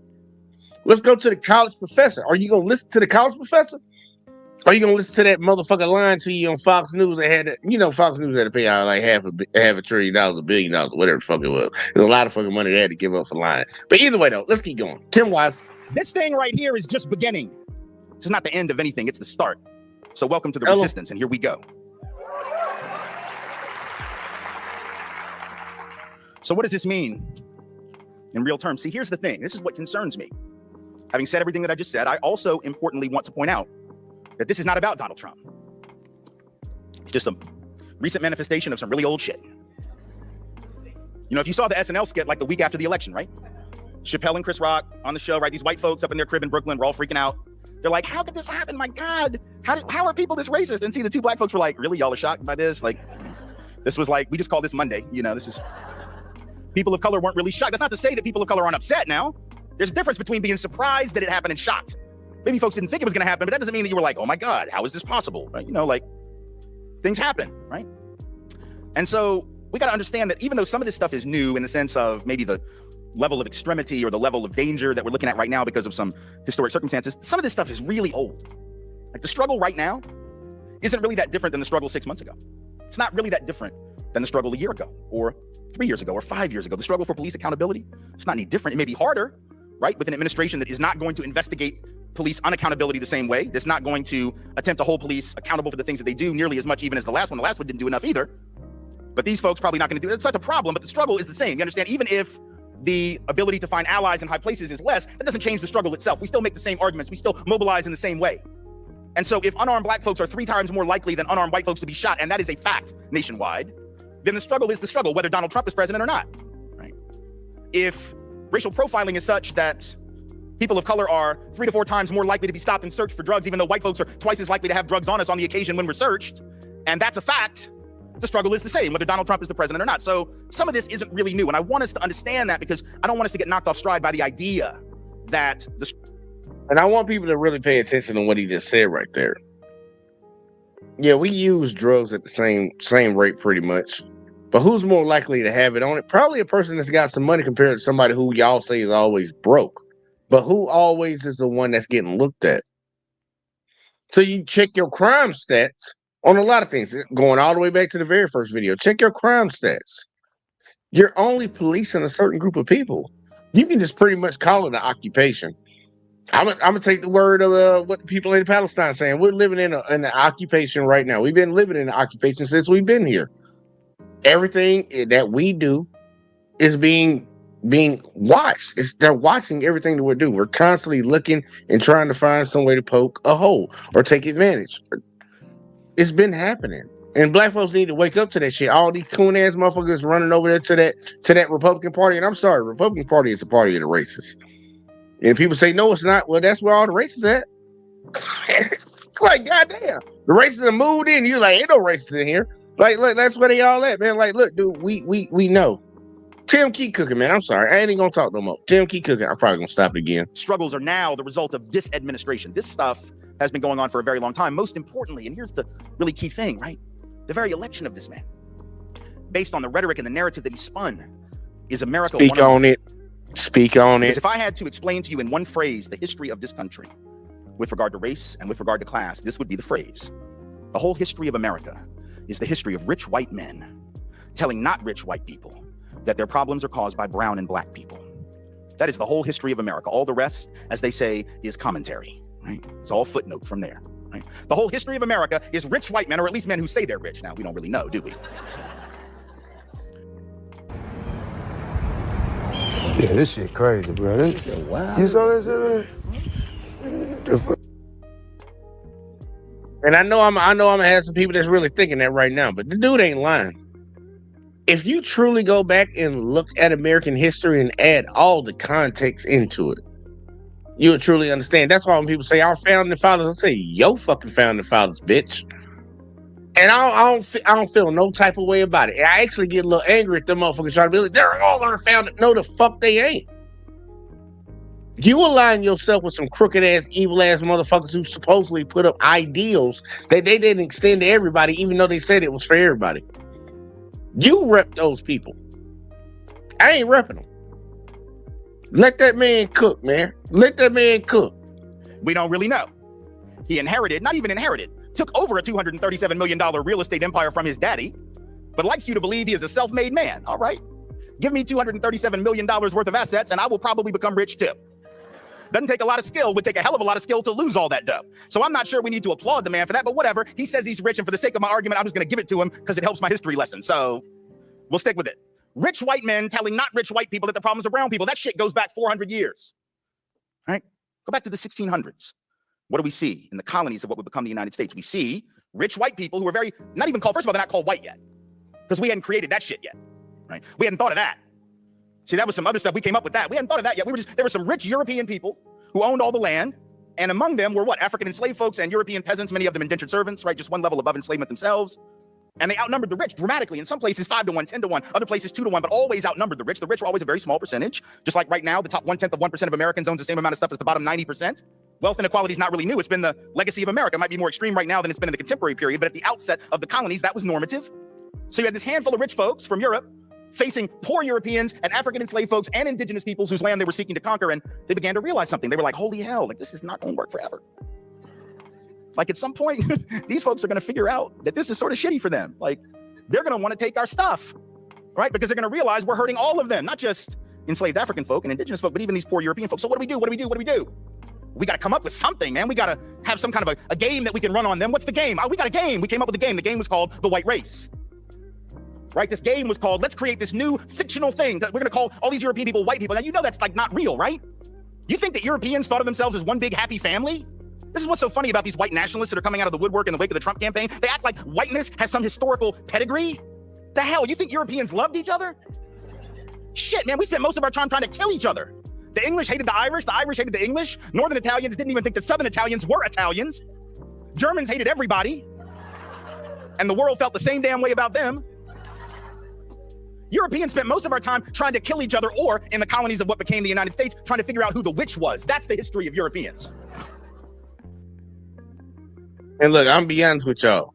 I know it's gonna be somebody in here right now that want to say this. You better check your tone, girl. Give me your inside voice on before I push your ass outside. There's a lot of people that don't want to hear this. But the sad part is, go do all the research you want and try to come back and fact check him and tell me what falsehood he's spoken yet. Not one. I swear for the Lord, I hear it all the time when we talk about, like, I'll have conversations with people and I see them in the comment section all the time, y'all.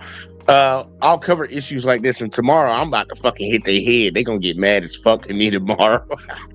Because I got some videos, some shorts coming for your ass. They gonna get mad. The racists gonna get really pissed off. It's like, America, we ain't still anything. These Native Americans were killing each other. What the fuck were you doing in Europe? But you know the difference between what they were doing here and what you did there is you brought that bullshit over here. You came over here and took this shit. They didn't fuck with y'all. They was over here fighting each other just like everybody else. The sad part is I don't think they was eating each other like y'all was. And when y'all first got over here, y'all was eating each other. Jamestown, don't talk about no Jamestown. They don't want to talk about no Jamestown. They don't teach them about Jamestown, y'all. Motherfuckers out there eating each other because they came over here ill prepared. And the fucked up shit is the same people that you goddamn took their shit from helped you survive them winters. Think about that. Think about that. It's crazy. It's amazing how things play out. And I see you got Miss Alexis from Texas up in the building. She up late, girl. What you doing up this late? She said, interesting. Yeah. Oh, look, it's about to get a little bit more interesting because Tim Wise ain't going to play with him. People really, they truly, and I really hope people truly understand the history of this country, because we will continue to keep repeating it if you don't. And when you hear people voicing things, that's the craziest thing. It's like somebody that's educated on the subject. I think I'm somewhat educated on the history of this country. I love history. That was always my favorite subject. So I wanted to know what happened in the past. I wanted to know what happened before me. When I speak on things after I've done looked them up and certain people getting mad about it, I just like, the way a rich person looks at a poor person is the way a smart person looks at a dummy. That shit is very irritating. I'm just gonna put it like that. Go learn your own goddamn history, man. And see, Op said, it's just like whites from the north versus the whites from the south. They literally had a civil war till they tricked them to believe they better than black people. Jedi mind trick, LBJ Red. Yep.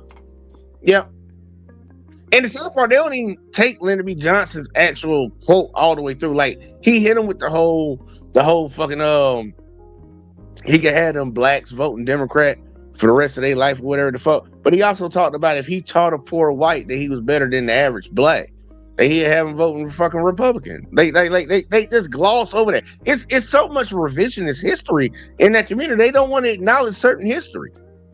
Just like, when there's a mass shooting, they don't want to acknowledge that it's a bunch of murder that just happened. They just want to say, oh, mental illness. Like, dude, we got to call that shit out, bro. And if these people claiming right now that they fucking sick and tired and they got so-called black fatigue, hit their ass on the head even harder. Hit their ass on the head even harder. Because, bitch, 5 minutes of what we've been dealing with for decades, hundreds of years, ain't nothing. Bitch, man, look, y'all, shit. I'm hitting them on the head. Watch tomorrow. Y'all gonna see it. You're a witch. Well, you're a warlock. Well, we're gonna burn you at the stake for not worshiping our Lord the right way. That's sort of what we did, right? So the idea that we were one big team called white people is absurd. Whiteness became a concept created for one reason only, and that was to sucker poor, working class, immiserated peasant Europeans into believing that they actually were on the same team as rich people. So if you tell them, oh, well, you're white now. Oh, yeah, I know. Wow. We've been kicking your ass forever, but now we're going to put you on the slave patrol. Oh, yeah. We're going to give you a horse and a badge and a gun and let you keep those black people in line for us, right? And these working class white folks on the slave patrol, the ancient precursor, if you will, to modern policing, right? Working class folks, see, because the police ain't rich and neither were the folks on the slave patrol. It was who rich people hired to protect their shit from everybody else. So you get these poor white folks, put them on a horse to control enslaved people to do what? To ask for their papers when you see them out. Let me see your papers. Let me see your identification. Who do you belong to? Ultimate stop and frisk, 16 and 1700 style. Racial profiling, 16 and 1700 style, right? Prove that you belong in this community. Show me that you're legitimately in this. Man, look, I keep saying it and I'm going to keep saying it again, y'all. Like he said, 1600, 19, whatever the fuck. Stop and frisk. If you don't know your past, you're doomed to repeat it. And what's been happening? Over and over again. Man, let me get Nelly up in this hole. Over and over again. That motherfucker just keep repeating that shit. Because they refuse to acknowledge the past. Want to say it ain't my fault, I didn't do it, I wasn't there, but you keep perpetuating the same bullshit. Except, look, I think a lot of white folks are like bitches. I'm sorry, and I'm really saying like bitches. Not all women, bitches. They don't take no accountability.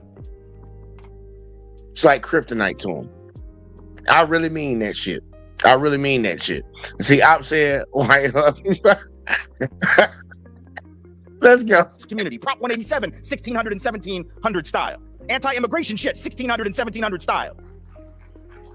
And it was poor and working class white folks that got pulled into that because what it made them feel like they're part of the team. Oh, I'm on the team now, I'm white now. For real, because these other white folks, they don't love you. They would starve you. They did back in the old country, but now they gave you a taste of power. They gave you what W.E.B. Du Bois called what? The psychological wage of whiteness, right? And that shit won't pay your bills, but it'll make you feel better. It puffs you up, right? It's like, I may not have much, but at least I'm not black. I may not have much, but at least I'm not indigenous. I may not have much, but at least I'm not Mexican when we jack half of their country in a war of aggression that we started. I know that's not. I know that's not what they taught you in 8th grade, but that's how that shit actually went down. You may not have much, but at least you're not Chinese brought to work on the railroads and build them from dusk to dawn and dawn to dusk to build the transcontinental economy of this country. So you may not have much, but at least you're better than them, see? And so you create that mentality. You divide and conquer working class coalitions. You give European people just a little bit of taste of power and say, those are your enemy. And then that shit works for generations. And then we come up to the Civil War era, right? And it's still working. Easily tricked, easily manipulated dummies. A lot of fucking dummies. And I'll say it, we got a lot of dummies in the black community. So I got a shit ton of goddamn dummies in the white community. Because I say it all the time, the same people that voted for Trump, I'm like, he was here before, right? You know what he did to the economy before, right? But you gonna vote for him again? Super dummy, bro. Like just no space in the head. No space in the head ass motherfuckers. Let's keep going. My folks from the South, I'm from the South, lived in the South all my life. And the only difference between those of us from the South and the rest of y'all is we know that our shit stinks, see? Thank you. For real, like, those of us in the South who are white, we know we have an issue. White folks in California, not always clear on that, so y'all need to get clear.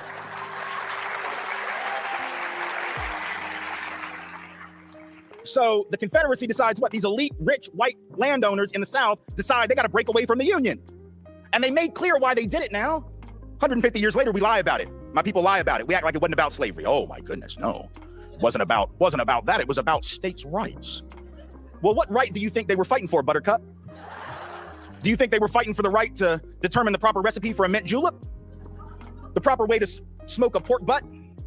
No, they were fighting for one right only, the right to own other human beings and to extend ownership into those newly conquered territories to the west as a result of that illegal war with Mexico, etc. So, had nothing to do with. Actually, got to get on you, Cappadai. Let me slide to the side on this one. Cappadai said this white man is being paid to confess his father's sins, and we applaud like performing seals. What does he do to reverse his inheritance? Gotta come at you on this one because I actually rock with Tim Wise, and it's not no surface level thinking. Because I get what you're saying. Like they can sometimes put somebody out there that talks the right talk, and we just come around here like, yeah, great job. Tim Wise is not that guy. And when you say what has he done, you ever been in a business? Like you ever tried to build a business? Because I get this all the time when I speaking on different issues, and they be like, oh, you just on the internet talking. You know, you have certain people that do certain jobs to make the actual whole thing flow, make it work. Some people have to do certain jobs. Some people have to be the vocal social media part in today's time. Some people have to be the engineers.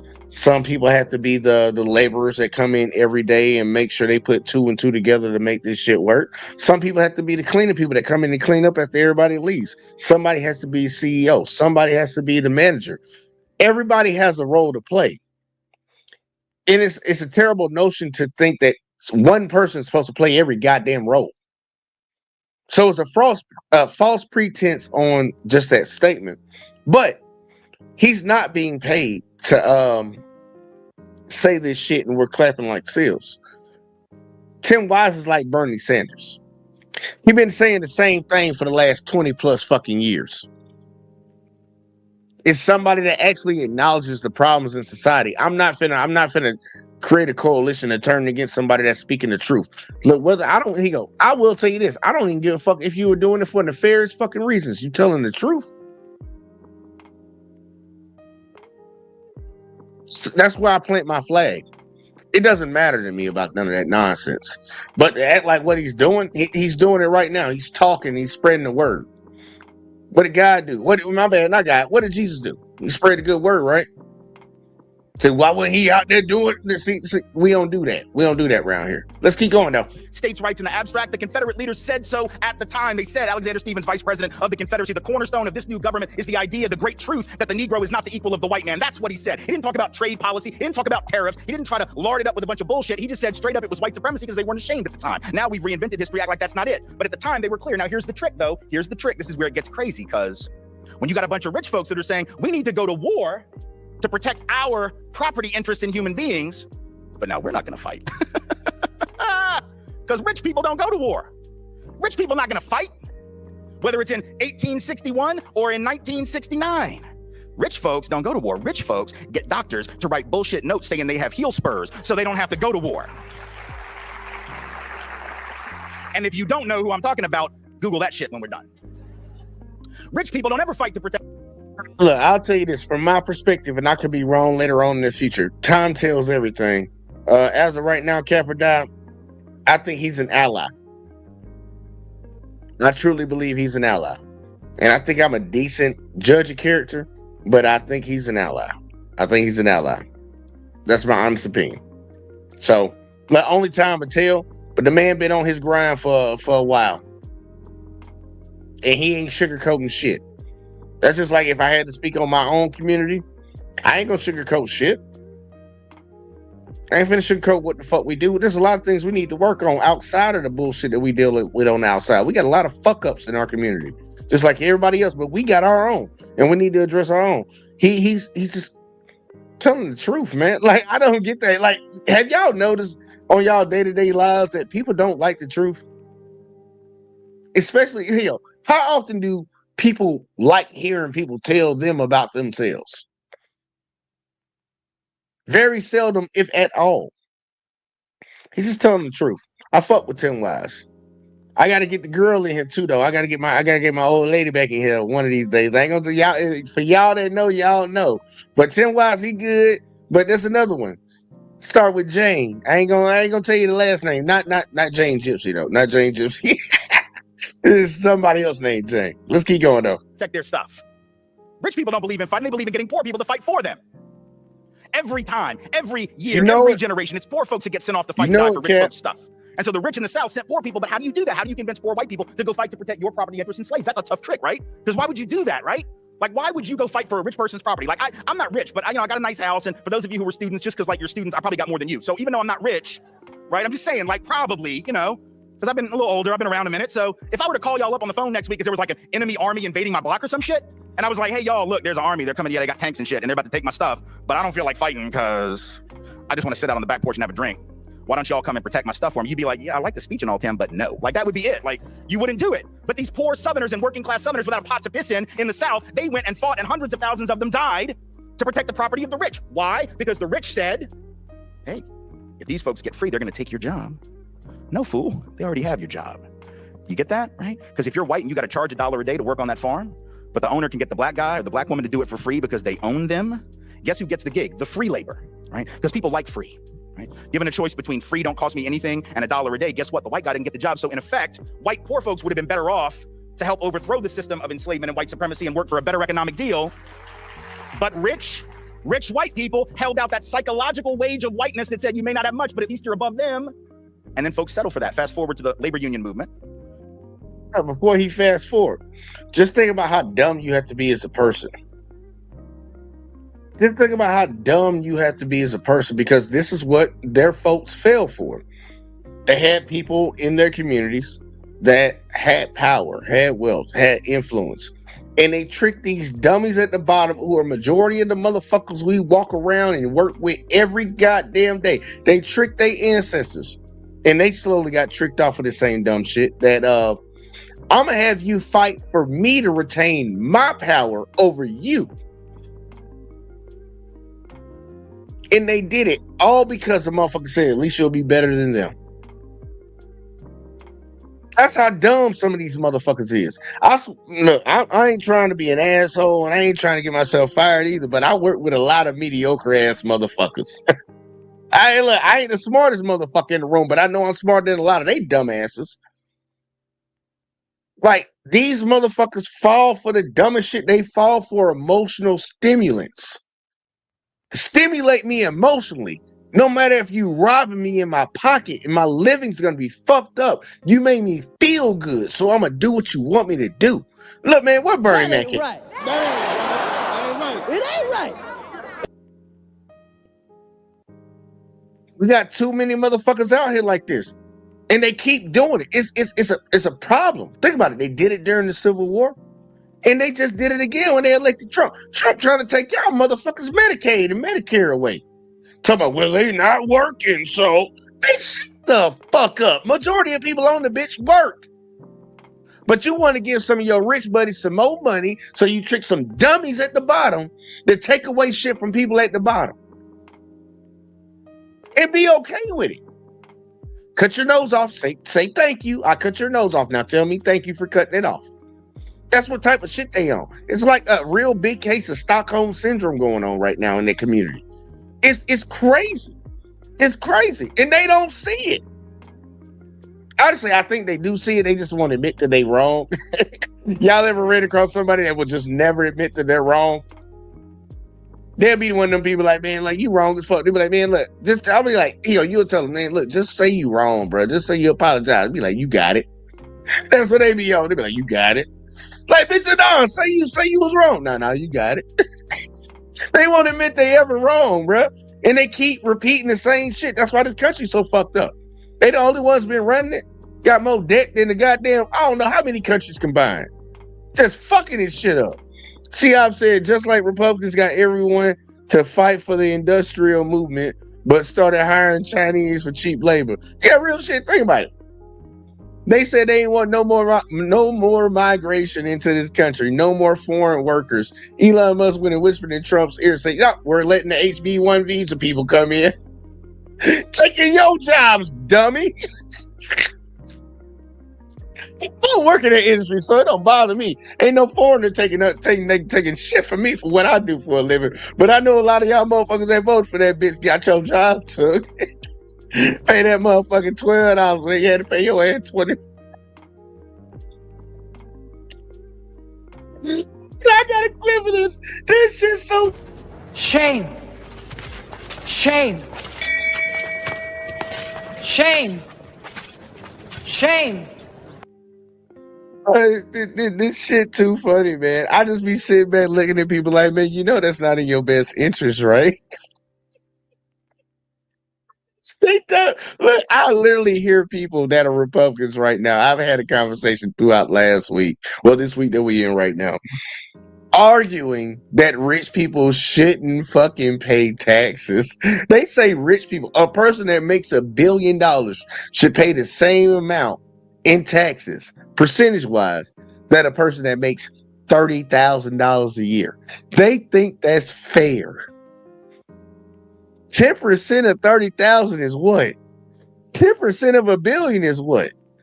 I think the billionaire can go without 10% and be grinding. But a motherfucker that make 30, I like to do it in this way to make it simpler for folks that ain't really good with math. Because I suck at it too. You got a person that has $100,000 and they pay 10%, which is $10,000, or you have a person that has $100, he pays 10%. That's $10. One person got $90 left. The other motherfucker got 900,000. Well, not 900,000 because I ain't say $1 million. What I say, 100,000? They got 90,000 left. Who got more money to work with? I know some people come around, well, that other person needs to work harder. Man, fuck that bullshit. Bitch, that ain't how this country built. It ain't what you know, it's who you know. And we know that. Hard work don't pay off. Motherfucker, you better know the right people to put you in the right position. That's why you got a Fox News TV host as the fucking Department of Defense. He got them head of the Department of Defense. That bitch got kicked out the military. Well, he didn't get kicked out, but he should have got kicked the fuck out the goddamn military for what he did. And this nigga now, he over here over the goddamn fucking defense. He over all American defense. Being on TV. Nah, bro, fuck that. I'm gonna let Tim Watts keep going, man. I don't want to snap, man. But there's a lot of super dummies out here, man. Little small brain ass individuals. Same thing was happening. You had rich corporate owners that actually collaborated with some union leaders in many cases to keep unions segregated. Now that's interesting, isn't it? Why would a labor leader fall for that? Right? Because you got to think about it, but they did, because they would say, oh, well, we can't have black people and Mexicans and Chinese labor in our unions. It'll reduce the professionalism of the working class. No, fool. It'll double the size of your union, right? Which is sort of a good thing. Like when you go out on strike, it'd be good if you had more people, not fewer. Just like a math problem, you know. And also because if you don't bring people of color into your union, what's the boss going to do? The very boss that encouraged you to fight amongst yourselves, that boss is going to hire the very same black and brown folks that you didn't want in your union to replace your happy white ass. And then you're going to get mad at who? The boss? No, you're going to get mad at the black and brown labor who, quote unquote, took your job. See, some shit doesn't change. Rich white folks telling... No, just like right now, you know how we so tough on illegal immigration. All these illegals coming in here, Joe Biden and them and the Democratic Party let all these illegals in. What you think they came here for? And I know some people like commit crime. Nah, they commit less crime than we do. They came here for jobs. When the last time y'all seen any of these motherfuckers that hire them get locked the fuck up? And you think they gonna stop coming? Trump keep downplaying it right now, like, yeah, immigration detection at the border is not as much. Yeah, because they're going the other way like they did before. They weren't coming through the goddamn border until motherfuckers tried to make it seem like Democrats, and that's Republicans' fault. I will say that. Y'all the ones who said that motherfuckers was just letting people in. Y'all the ones who kept saying that shit. And they heard y'all and kept running on up here to come on into the country. But before that, these motherfuckers was going across that Rio Grande. That Rio Grande. They were going across that Rio Grande to get here. They were sneaking in any type of way they could, getting on a boat. The motherfuckers from Cuba, I goddamn ride a whole goddamn tree all the way from Cuba over here, man. You know how long that trip is on that motherfucker? Man, come on now. But nah, y'all hype that shit up. But guess what? They gonna keep coming as long as you keep giving them motherfuckers jobs. But it's the same motherfuckers that's saying they hate illegal immigration that's hiring them. It is some of your biggest corporations, the same motherfuckers that poor white folks defend. These rich ass motherfuckers, Tyson Foods. Yeah, I know some of y'all done had some Tyson chicken before. Purdue Farms. I don't know if y'all know about Purdue. That's down here in the South. A lot of these fucking agricultural companies hire these illegals. Be the same motherfuckers that donate to a fucking goddamn campaign, a presidential campaign. They talk about they want to kick them out. You demonize them, but you won't fucking demonize your bitch ass for hiring them. They come here for a reason. I'm not gonna trek across no 5, 6, 7 countries to come to a place where I ain't got no job. I'm not gonna drag my wife and my newborn baby across all that land for nothing, bitch. I know it's a job here, so I'm gonna come. How many of y'all gonna get up from y'all city and move to another city just to fucking move? You ain't gonna fucking do it, bitch. We moving for money. We move for money. Everybody get up and move for money. But they won't fucking criminalize and lock up the motherfuckers that incentivize these people to come. They won't do it. It's like them locking up the crackhead and not locking up the crack dealer. Bitch, you selling a job. These people coming for it. They know you gonna hire them, and it's illegal for you to even fucking hire them. But they just demonize them folks from coming. Man, I don't demonize no immigrant that come to this country. I don't care if you illegal. As long as you keep your motherfucking mouth closed and not talk about black folks, I ain't got no problem with you. Because I understand the game. We all trying to get it. As soon as you open the mouth about my folks, then we got a problem. We got a fucking problem. I don't care if you came the legal way. We got a fucking problem. But outside of that, man, look, man, white folks got to look at themselves, bro. All these problems are their own created problems. These people are coming here because they have an incentive to come. Take the incentive away, but they will not lock up their own. They'll rather lock up somebody that look like me and the mother folks. And that's the true problem. That's the true fucking problem. I don't care what nobody say. Tell me I'm wrong. See, Capadot said black and brown take what? From who? This our shit. I feel you on that. Not rich white people, that their jobs got taken by people of color. Fast forward to the present. We got somebody swearing that if we can just build that wall, just that one wall on the southern border, because we don't trip about this one. We just trip about this one, not that one. Talk about it. We don't talk about it. Talk about it. We need to build a border we need to build a wall at the southern border. Keep them brown folks out. But we ain't gonna build no border in the north where the white folks at, even though the white folks are the ones who come over here boarded. They come over here more illegally than the goddamn people from the south. Until recently, and I will get on that, until recently, and the last motherfucking president, they came over here a lot more. And I still got to check this 20 million. They keep saying 20 million. I ain't researching, man. I just think the motherfuckers to be talking shit, so I ain't researched that shit yet. But I need to look into that. But nah, the motherfuckers who are the most illegal people that were in this country were Canadians coming over here, overstaying their visas to just say, fuck it, I live in America now. Y'all weren't trying to kick them the fuck out. Y'all was going for the motherfuckers coming from the south of the border. And a lot of them motherfuckers, y'all fuck their countries up. I ain't even gonna lie to you. We're not worried. I guess we're not worried about crafty Canadians trying to figure out how to sneak into this country to take advantage of our superior health care. Right. We're just worried about these folks. But it's not about race. Remember, it's not about race. It's just about legal and illegal, even though 40% of the people in this country who were quote unquote undocumented didn't even cross the border. They're not undocumented at the time they cross any border. They came on legal visas, be they work visas or educational visas, overstayed those visas. A disproportionate number of those are not, in fact, from south of that border. They are overwhelmingly disproportionately from places like Canada, like Europe, not from Mexico, Central and South America, but we scapegoat some and not the others because, again, it's about rich white folks or presumptively rich white folks telling not rich white people that their problems are brown. It has nothing to do with facts. And by the way, the idea that if you build a wall, jobs are coming back for real, does anybody understand economics at all? Do you actually think that, like, the nation's capitalists are sitting around just waiting? They're like, holy shit, I hope they don't figure out that they could just build a wall. Do you actually think the capitalists are like, we've got them, we've been screwing them for years, we haven't been paying them right, we've been, like, not giving them benefits, but damn it, if they build that wall, we're gonna have to give them all a raise. Really? You think that's how it works? You build a wall and then all of a sudden the jobs come back? No, the wall doesn't stop capital from moving. Neither does a tweet, by the way. An angry tweet doesn't actually cause a company to change its plans.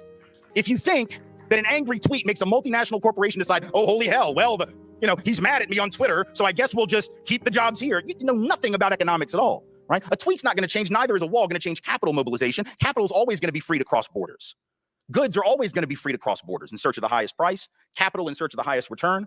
The only thing a wall does is chain labor to its country of origin. And if you have a policy that chains labor to its country of origin, but allows capital to move wherever the hell it wants, so I can still move my company south of the border, I can still move to Sri Lanka to take advantage of less labor protection, environmental protection, etc.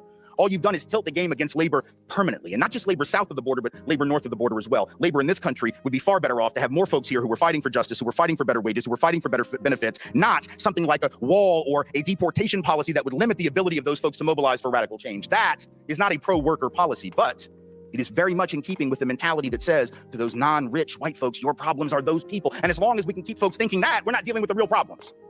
As long as we can keep people focused on that, see, that's the divide and conquer mentality that has existed for. Hello guys, welcome back to the channel. I'm hoping that you Hell no. I like when you be covering these videos, bro, but I ain't finna hear you talk, bro. Shit, I can't understand what that nigga be saying sometimes. I ain't gonna hold you. But he has a point. Tim Wise has a very good point, y'all. Regardless of whether people acknowledge it or they don't.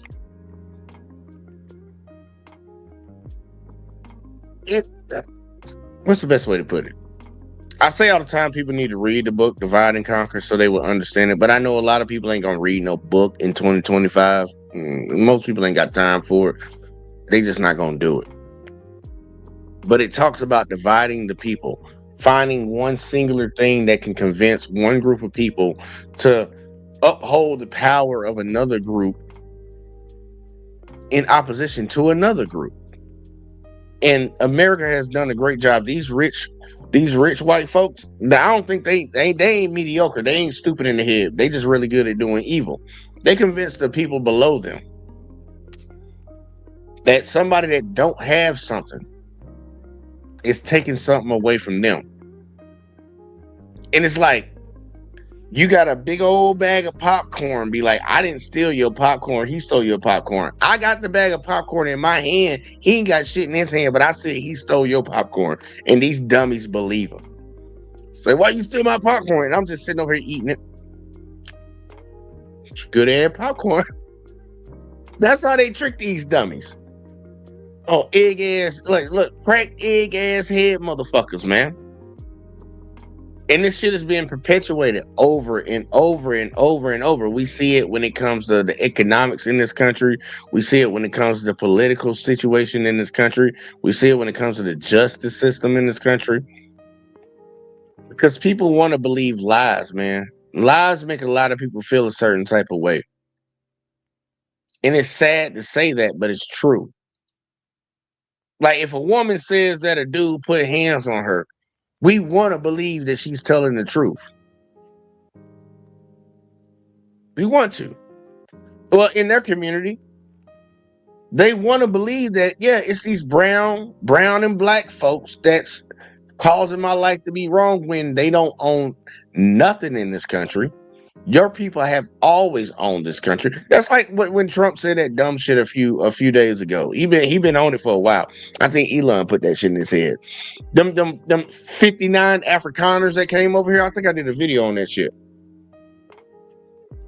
About how they being genocide in South Africa. When South Africa is a like 90% black nation. And the 10% of white folks, or the whatever small percent, 8% of white folks, they own 90% of all the private land in that country. They own, they're the number one when it comes to CEOs of any companies that are over there and all this shit. But they're being genocide. And they believe it. So we got some like soft tissue head ass motherfuckers that believe that shit. They believed it and they defended it. Trump said no more refugees into this country, but as soon as some white folks that they look, man, the sad part, these folks didn't even ask to come to this country. They didn't even start raising that alarm because there's South Africans that still living over there. White people. I did cover that video because in the video I had that white lady that live in South Africa and said, "Look, everything's great over here. I'm still winning. I ain't leaving." The United States came over here and offered them to leave. These are the poor white trash. The poor white trash that they got to come over here. And they use it under the guise of they getting genocide. They bitches ain't getting genocide. How about you worry about what the fuck you funding over there in Israel and Palestine? That's a genocide. I know YouTube ain't gonna like that shit, but I'm like, that's what's going on over there. Not no make-believe shit you just said last week in the room because you feel some type of way and want to start some bullshit. Like, people need to wake the fuck up from this dumb shit, man. You see, opposite just like they say black people are a problem while saying we delete each other the most, aren't we more of a problem to ourselves than white people if that's the case? Yeah, ain't that funny? They claim they care about people harming each other. I guess what it is look, y'all can't kill each other, man. That's our job. We supposed to kill y'all. That could be it, man. Look, I'm just thinking outside the box right now because it makes no absolute sense at all for motherfuckers to have the mindset and the thought process that they do. But look, man, we got a lot of devils walking the earth. And shit ain't gonna fucking change no time soon because we got too many goddamn dummies that uphold it. For all the coon ass black folks that support this bullshit that's going on right now, I'm like, bitch, I hope you burn in fucking hell for the shit that's going on. History gonna tell the truth on your ass. You was on the wrong side of history. You on the wrong side of history. No matter how much they motherfuckers try to take shit away and try to, because y'all notice that's happening right now. They're trying to take history away. They claim, and this is the funniest shit to me. Matter of fact, hold on. Do I got that video? I might give y'all one more video before I leave. I forgot I watched this shit earlier. And this shit was fucking hilarious. Yes. Oh, I got it, y'all. Hey, TYT. Don't be on no whole ass shit, bro. I'm about to give y'all a shout out right now. Don't fucking be on that whole ass shit. Do not. But I want y'all to see what these motherfuckers have been doing recently. Matter of fact, hold on. Is it TYT that did it? Or is it fucking matter of fact, hold on, let me double check my shit real quick, like y'all. Yeah, because I don't know. It might have been Lucas that might have hit me on that. Shout out to the amazing Lucas, man. I fuck with some of his content. It might have been TYT that did it. Yeah, it is TYT that did it. Yeah, we're gonna go back to that one. Yeah, it's TYT. Civil rights landmarks and hold on, shut the fuck up. Stop talking. All right, either way, here we go. Let me see what we got. Cabradine said the Bible tells all the ultimate history story. The Bible tells all the ultimate history book. I got you on that. It's a lot of shit in the Bible. I like the Ethiopian Bible though. I like it better than the King James version. I actually got a Spirit Fingers. I actually got a video that I want to cover where somebody actually broke that down like about the different Bibles that we have and how we actually got them. I think that'd be something that might be interesting. Y'all, we doing a lot of things around here. We definitely not doing, and it's my shit talking point, even though I know some people say I've been shit talking already. We not covering Pop the Balloon no fucking more. Arlette, no, them ain't covering they shit no more. Hey, Arlette, that's for you. That's for you, ho. I'm sorry. And I don't think you a mean person, but what y'all did, you and your husband, is some fucked up shit. So yeah, we ain't gonna be promoting none of your content around here no more. Like, look, people gotta understand that these reaction channels help your channels out. You just don't understand how that shit works. But I would tell you to do this though.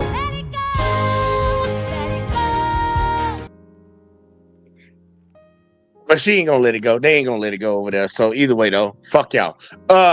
Yeah, we're gonna talk about.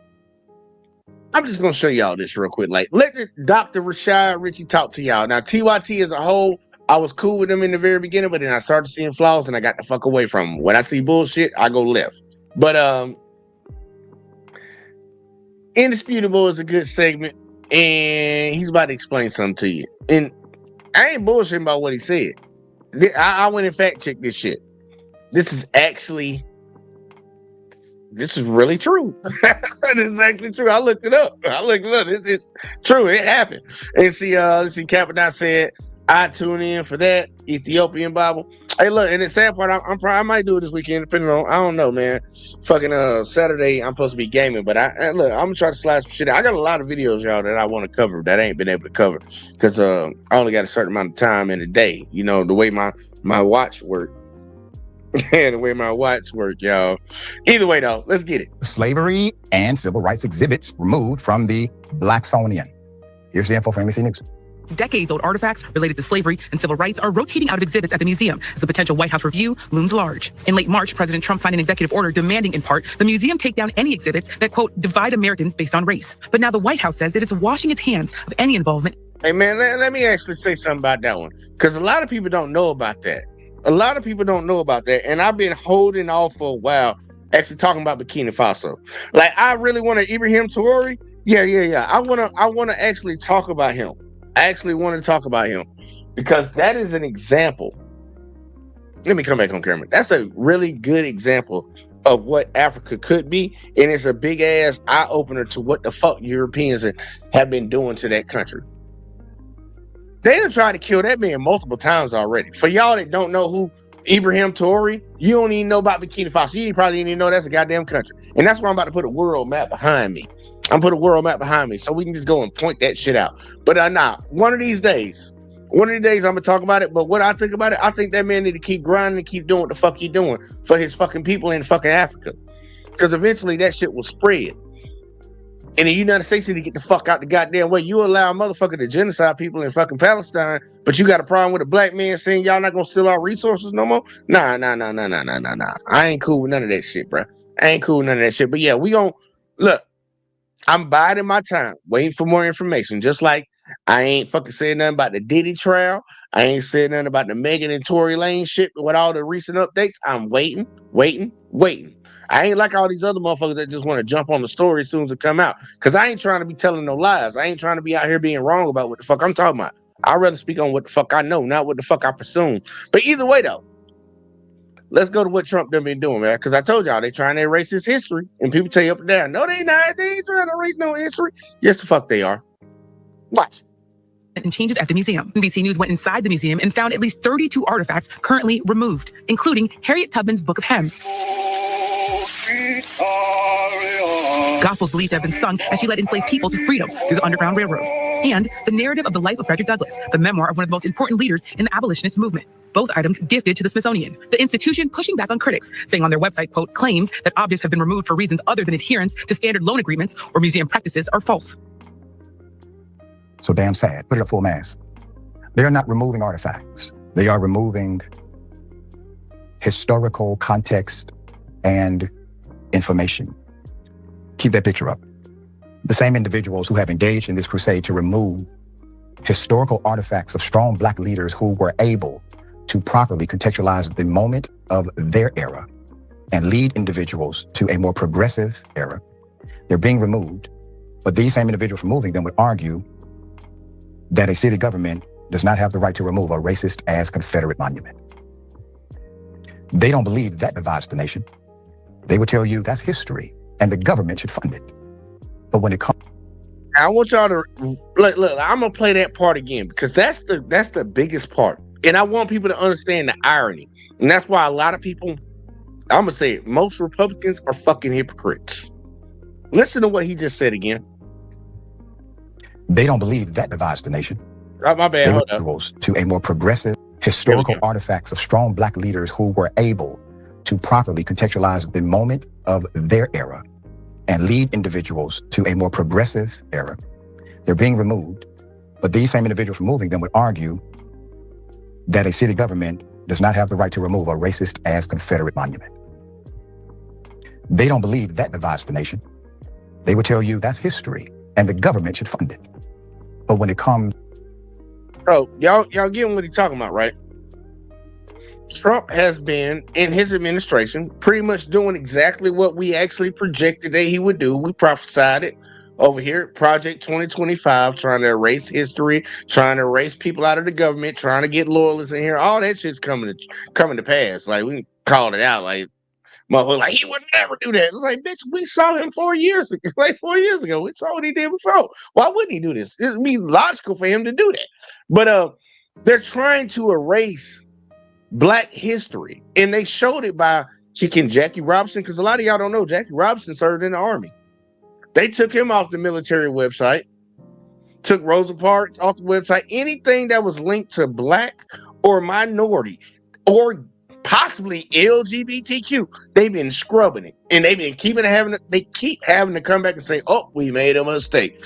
But you know what mistake they never made? Removing any white folks off of that shit.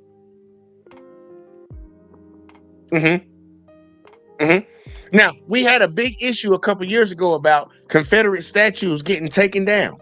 Black folks was tired of seeing that shit because they were promoting treasonous traitors to the country who fought in the Civil War to overthrow the American country.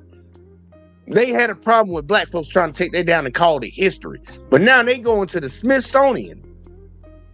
They go into your local libraries. They telling your kids in your schools that you can't speak about this shit. They trying to... The same people that argued against erasing history are out here erasing history. Hey, look, I need Bernie again. Where Bernie at? Bernie. I need some Bernie. Tell him what it is. Right. It ain't right. That's why I laugh when I see all these soft shell head ass these soft shell head ass individuals, man. I don't want to call them motherfuckers. When they sit around and like try to like co-opt this shit, I'm like, bro, you know your folks on some evil time. Like y'all on demon time, bro. It look like it's 24/7 type demon time. You don't want to tell black folks and other people in this country that we don't need to celebrate. Well, we need to celebrate evil racist people that committed treason against the country. We need to celebrate that shit. But we don't need to celebrate black people that fought for civil rights and change the dynamic of how this country is ran. We don't need to celebrate that. We don't even need to talk about it. Take it out of the goddamn books.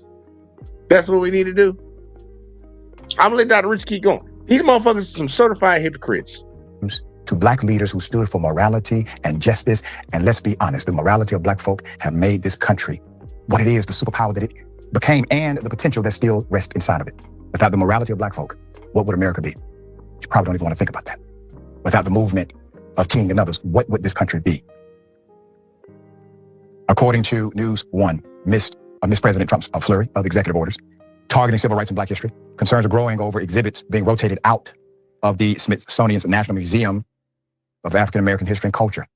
According to NBC News, certain artifacts and exhibits detailing the history of slavery and the civil rights movement are being rotated out amid a potential review by the White House. In March, President Trump signed the, quote, Restoring Truth and Sanity to American History executive order that, among many other things, requires museums to remove exhibits that showcase, quote, improper ideology. Now, I want you to know, he's keeping these terms very loose, very subjective intentionally. He did the same thing with the Republican National Committee. When he hijacked it, the first thing they did was they rooted out all of the definites, all of the exacting language, and replaced it with very loose, subjective, interpretive clauses. Why? Because he doesn't want to be bound to very specific anything, nothing. He wants to operate in this area. NBC News went inside the museum and found at least 32 artifacts. Now, that's at least 32 artifacts that were once on display have now been removed. They include Harriet Tubman's book of hymns filled with gospels that she is believed to have sung as she led enslaved people to freedom through the Underground Railroad, as well as a cloth made by enslaved people and a photo of the hip-hop group Public Enemy. Also removed was the, quote, narrative of the life of Frederick Douglass, the memoir by one of the most important leaders in the abolition movement. Both items were gifted to the Smithsonian. Both the White House and the National Museum of African American History and Culture pushed back against the idea that these removals were a result of the executive order. White House spokesperson issued a statement saying, quote, the White House had no involvement in removing any exhibit from the National Museum of African American History and Culture or any other Smithsonian institution. Hey, look, real quick, I got something for that. I actually got something for that. The lie detector test determined that was a lie. Y'all motherfuckers say whatever the fuck y'all want to say. We know what the fuck happened. That's the only way I can look at it, y'all. Say whatever you want to say. And you're known for lying. So, you know. Once again, the lie detector test determined that was a lie. Yeah, we gonna roll with that one right there, y'all. We gonna roll with that one. Let's keep going. He did this on their own accord. End quote. Though when one considers that the former director of the museum left as a result of the executive order, and that both Chief Justice John Roberts and Vice President J.D. Vance sit on the damn Smithsonian board, it doesn't entirely pass muster, does it? Those who loaned the items to the museum also aren't entirely convinced that the return was not politically motivated. Let's go to it. Liz Brazelton, the owner of a diary connected to the Oscar-winning film 12 Years a Slave, is not convinced either. She gave one of her great-great-grandfather's diaries to the museum in September 2015 on a 10-year loan. The museum sent her a letter in March before the end of the term saying, quote, we have decided to move ahead with the return a bit early To coincide with our internal gallery rotation schedule, the letter was sent to 2 weeks before Trump signed the executive order targeting exhibits at the Smithsonian, which once again raised a red flag. The removal of these items comes as the Trump administration has repeatedly made attacks on free speech, DEI initiatives, and Black history. In April, the National Park Service came under scrutiny after it removed the story of Harriet Tubman and the Underground Railroad from multiple exhibits. They eventually restored the exhibits after national outcry. You all were part of that. We covered it from day one. But the fact that they even had the audacity to try it should tell you everything about where this administration's priorities are. As a result of the executive order and leadership changes at the museum was the site of the, quote, Hands Off Our History rally earlier this month. The executive order, along with other moves by the Trump administration, also spurred legislation from Democratic lawmakers to protect civil rights landmarks and on the National Register from being sold. Because, of course, the Trump administration, they tried to do that also. Listen, for those of you who come to Atlanta sometimes or looking to come to Atlanta to go to the King exhibit, right? Go check out the great historical King Center. That's a federal place. It's bound by federal rules. It is federally funded. If they take all of these things away, why couldn't they start coming after those? You see, this is systematic. These individuals don't simply go to the policy limit. They then create a new policy after they've maxed out that limit. And this is the game. All right, Reese, this is so sad. Thoughts here? Yeah. And before Miss Mama right here go, I want to give y'all a good scenario of pretty much what's going on for y'all that aren't like, for those that might not comprehend it. Pretty much the United States government under Trump's watch right now is a crack dealer. Yeah, just follow me now. Follow me now. He's a crack dealer. Matter of fact, I'm gonna come up full screen while I explain this. I want y'all to truly get this. The United States as a whole, the government right now, under Trump's leadership, is pretty much a crackhead when it comes to these different institutions, the Smithsonian, different museums around the country, colleges, and things of that sort. He gave these motherfuckers, or they had already got their first hit. Government money, federal funding. That's their first hit. Motherfucker got hooked on that shit, got dependent on that shit. And now the motherfucker said, if you don't take this shit the fuck down, we ain't giving you no more federal funding. Taking the drugs away. Unless you do this.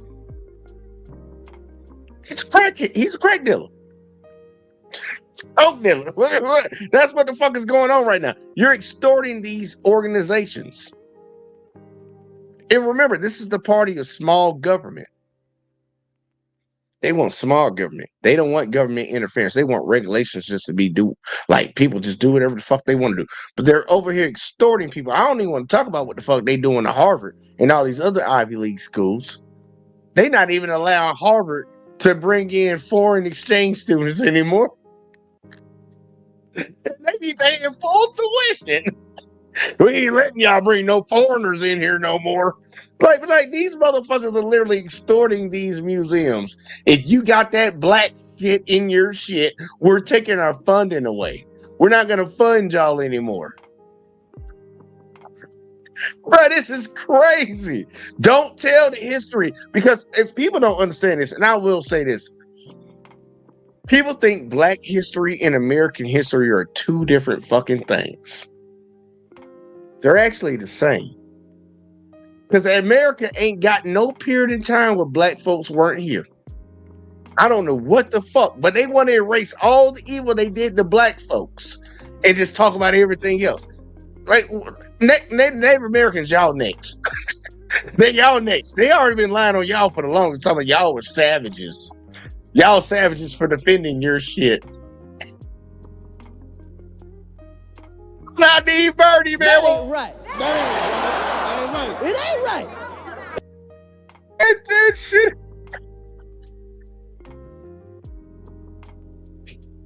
That shit ain't right, bro. I swear for Lord, bro. If you look back and just really put it into layman's term about what some of these folks have been doing, bro, this is just straight up diabolical evil. This is fucked up. You steal somebody else's shit and call them savages. You work a certain group of people for 400 plus years and call them lazy. You do that, man. Something moves. How do you do that shit, man? How do you do that? They're the welfare queens. More y'all are on goddamn fucking welfare, bitch. They commit the most crime. Y'all commit all the crime. I'm tripping, bro. I just be surprised at so many soft shell head ass motherfuckers. And that's my new term, y'all. I trademark that. Don't nobody else take my shit. I made it up tonight. Y'all done heard me say it multiple times. It's my shit. No other YouTuber steal my shit. Y'all soft shell head ass individuals. These motherfuckers so slow. They are so slow, man. Like, god damn. I'm gonna let Lil Mama cook, but let me recap comment real quick. Like, let's see. He said, America is for sale and is being sold along with its citizens. Hell yes, it is. And that's sad to say, but it's true. We up for sale, bro. To the highest motherfucking bidder. Elon Musk bought his access, and all it cost him was $250 million. He might have spent a little bit more, but the lowest estimate is $250 million. Got his ass up in there and say Native Americans next. It's easy to forget they exist. They don't seem to have a voice. They don't, because they look. Them folks did a really good job. They did a really good job. And they try to act like they gave us some grace. We gave you reservations. Matter of fact, I got a video for that afterwards. Let's let little mama talk. I'm gonna let little mama talk and I'm gonna show y'all something. I mean, the Smithsonian is one of my favorite. It's actually my favorite place in DC because it is gorgeous, it is powerful, it is comprehensive, and it is. Girl, you better hold on. What, let me get Mara. She said what? Hold on, let's say it again. I want to hear her say that shit again. Yeah, I mean, the Smithsonian is one of my favorite. It's actually my favorite place in DC because it is. All right, hold on. The lie detector test determined that was a lie. Girl, I don't know why you lying like that. Why you like that? Don't even give a fuck if motherfuckers are certified diehard history buffs. And I love history. I know the Smithsonian is not your favorite place. Your mama house might be your favorite place. Your man house, if you got one, might be your favorite place. It's not the Smithsonian, baby. Like, stop. You might like to go to Topgolf. I don't even know if they got those up there. But like, nah, baby girl, I don't believe that. Either way, though, that's just me. That's just my personal opinion. I'm just judging from the outside in. It could be her favorite place. It could be. But either way, though, keep going. Keep cooking, girl. You about to cook. Gorgeous. It is powerful. It is comprehensive. And it just has such a huge impact that it's no surprise that they are doing what they're doing. I don't buy at all that there isn't some sort of political pressure here, even if they aren't directly dictating which specific artifacts need to be moved. We've seen a pattern throughout this administration where people comply with things in advance, or they comply, or they try to make some provisions in the hopes that they curry favor with this administration. For instance, with Muriel Bowser ripping up the Black Lives Matter mural on Black Lives Matter Place. I don't even know what it's called anymore. So the fact that they put political pressure on them, it doesn't allow them to say that they have not had an impact or they haven't had a hand in this. And we've seen them, news broke this week about how they revoked $500,000 in grant funding from the Boston African American History Museum. They've also revoked funding for other Black museums or exhibits around the country. And so this administration has been very clear that they are attacking any kind of education and institutions that engage in education around this issue. This should not be a surprise because this same president, before he left, established a 1776 commission and he declared war on any kind of education around slavery or Jim Crow and all of the impacts from slavery. So this is par for the course for him. But we have to make sure that we keep our history alive. That's right. And that's my encouragement to everyone who's watching. You, me, we have to become much more intentional about proper, accurate, historical, and relevant education for our youth. And if you don't have kids, find some. Volunteer somewhere. There are opportunities to do this. We'll bring updates as they come. No, don't click on that. Don't click on that. Ooh, I thought I was about to click on it, y'all. But nah, that's some real ass shit though, man. Look. We can't let people erase the history of this country. We cannot. We can't let, like, we've all heard the term, and they know it. We can't let these people whitewash what has happened. They not, and I'm ready to say this. They have not once in their existence in this country, since the existence of this country, ever given the benefit of the doubt to people that look like us. Not fucking once. But they want us to give a benefit of the doubt to them. That's not fucking happening, man. It's not happening. When you hold a motherfucker to the goddamn cross every day for any goddamn thing, you overblow simple things that your people do and make it seem like we tried to murder somebody. We got to hold you to the same standard. We're not going to allow you to come in, at least I won't, and other people that are advocates that speak out. We're not going to allow you to dilute this history. Not finna allow it to happen. Just not finna allow it to happen, man. It's not going down like that. This shit ain't sweet. Like here, we had an actor, and I know y'all would know this guy's face when y'all see him. But you ask yourself a question. When the last time you seen him in a movie? He opened his mouth and told the goddamn truth. And this was in 2014 when he said what he said. Ask me the last time you seen him in a movie. See, Kaepernick said, hard to believe this can be reversed when they have convinced the world that America is a European nation. Yeah, they really be trying to. They be really, look, it's gonna be easily to reverse. You know why? They're only 58% of the population right now. 58% right now. It ain't gonna be that way much longer. And I need to advocate for my sisters to stop having these the baby deletions. Like, y'all need to stop doing that. Y'all done took out by a couple million of the kids. I understand some of y'all might have had legit reason to do it, but majority of y'all didn't. Like, I ain't gonna hold you on that. Like, stop doing that shit. Because you got Hispanics being a leader in the population block compared to us. Like, nah, stop doing that. What the fuck wrong with you? You seen a lot of Hispanics that fucking betrayed their own people and voted for Trump. Can't leave it in their hands. And I ain't knocking my Hispanic brothers and sisters because I know some good ones of y'all, but y'all motherfuckers try to align y'all ass with Trump. Y'all try to align y'all ass with Trump. Matter of fact, I'm gonna show y'all that before I show y'all this. Because this is the most hilarious shit in the world, bro. I be keeping track of these motherfuckers, man. And I be putting up some hellish shorts, y'all. I pull up some hellish shorts. I want y'all to see this shit real quick right here. Hold on. I want y'all to see that part right now. Oh, no. Yeah, here we go. Check this lady out right here, bro. This shit hilarious. And then I'm going to show you the video that I really want to show y'all. Let me come to the side right here. Look at this shit. Hispanic and I vote for Mr. Trump. We vote for Mr. Trump. Yes, Mr. Trump. We love you. We love you. All the way to the White House. Beyond betrayed.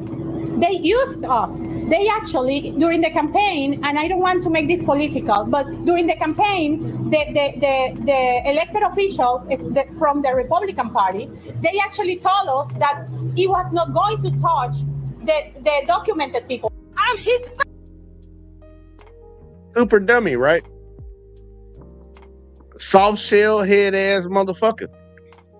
You voted for a motherfucker that was telling you from the get-go that he was going to deport people. And he didn't give a fuck whether you was legal or illegal. And y'all was like, nah, he don't mean illegals. He don't mean the legal people. Bitch, what? How? This motherfucker was trying to figure out how to deport legal Americans. Said it on live television and motherfuckers sitting back like, he didn't say anything. He didn't say anything. I'm like, are you real? Are you really, really serious? But I'm going to show you the video I was talking about, y'all. I'm going to show you how the video I was talking about. Because this shit funny. And it pissed a lot of folks off. And I'm going to let y'all hear it twice. Because I'm going to get my ass off screen for it. Check this out right here. We have to remember that we learned from some of the best. There had some white boys came over here that did the first beheadings in Point Coupee, Louisiana, where I'm from. Slave insurrection, that was the way you dealt with it. Tuskegee syphilis incident. We're going to see how black men die if they have syphilis, but we pretend we treat them with penicillin, and we're just going to watch the pathology of how they die. Now, that wasn't back 200 years ago. That was 1930 to 1974. We're talking about giving these wonderful blankets to the Native Americans infected with smallpox as they walked on that trail of tears just to see how they die and to eliminate their population so we can take all of that land. So the violence that is in America has come from a very learned position that was brought here by some Caucasian folks. All right? We have to remember that we learned from some of the best. There had some white boys came over here that did the first beheadings in Point Coupee, Louisiana, where I'm from. Slave insurrection, that was the way you dealt with it. Tuskegee syphilis incident. We're going to see how black men die if they have syphilis, but we pretend we treat them with penicillin, and we're just going to watch the pathology of how they die. Now, that wasn't back 200 years ago. That was 1930 to 1974. We're talking about giving these wonderful blankets to Native Americans infected with smallpox as they walked on that trail of tears just to see how they die and to eliminate their population so we can take all of that land. So the violence that is in America has come from a very learned position that was brought here by some Caucasian folks. All right? And I wanted y'all to hear that twice. I want y'all to hear that twice so that shit actually seep in. Name one thing that he lied about. And look, and see, thank you for Cap Dot. Ain't seen since The Wire, shaking my head.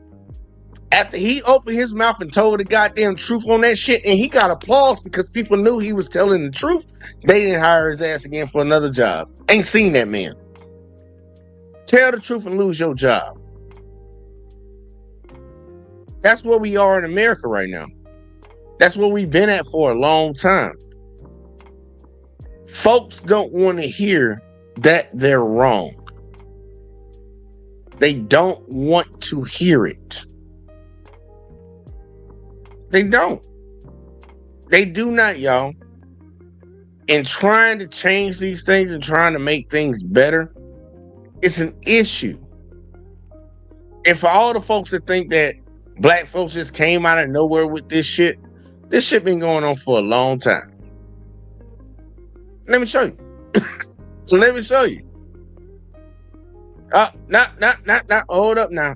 I'm sorry. I'm hitting y'all with short. Yeah, I would just like to say to this gentleman, I would like to say to this gentleman and all other people who are not blessed with melanin at this point in time, to understand that what has happened in our history is that you have been misinformed as much as we have been misinformed. Much of the information that is brought forth, not only from Dr. Muhammad, but other areas, other scholars, are not available to you, as the sister said, in your curriculums that you have for 400 years when you did not allow us to read and write and was being hidden. Whether you, sir, personally did that or not, it was a legacy that was passed on to you. And I end by saying the Holocaust is simply the greatest atrocity on film. Ours was not filmed. Yeah. Y'all heard that, sister? Y'all heard what she said? And she's speaking to the same point right now that we're dealing with back then in today's society. A lot of the information has been hidden from a lot of people about what is and how we got here and all these things. I just want to say this to all Americans right now. And I know a lot of y'all not going to like it if you're in a certain community, because y'all know you feel some type of way. And then I'm going to have my coon ass Negroes come around here trying to, oh, you just complaining and bitching. Bitch, I get up every day and go to work and goddamn do what the fuck I got to do. Pay my bills and take care of my life and all the people around me, bitch. I'm telling the truth. It don't matter about that. Because, you know, they always want to say you're lazy and you just complaining, you looking for a handout and all that shit. You know, that scapegoating that shit. Just make sure we get that out the way real quick. Like, because, bitch, I grind my shit. But, oh, they really just pissed me off when I said that. So I can't stand them people that be saying that dumbass. I can't stand them people that be saying that shit, y'all. What the sister spoke on, y'all. And it's really when you really think about it, man, it's really fucking sad. It's really, really sad because there have been a lot of atrocities that's been committed. Like, this country was not gained off of anything that was prosperous or like holy or anything like that. This shit was stolen. We won't even admit to that. Like, this country will not admit that everything that it has gotten has been stolen. Everything in the evil category, rape, pillaging, killing, stealing, all that's how this country was attained right now. But we don't want to admit it. We want to say, well, other people did it during their...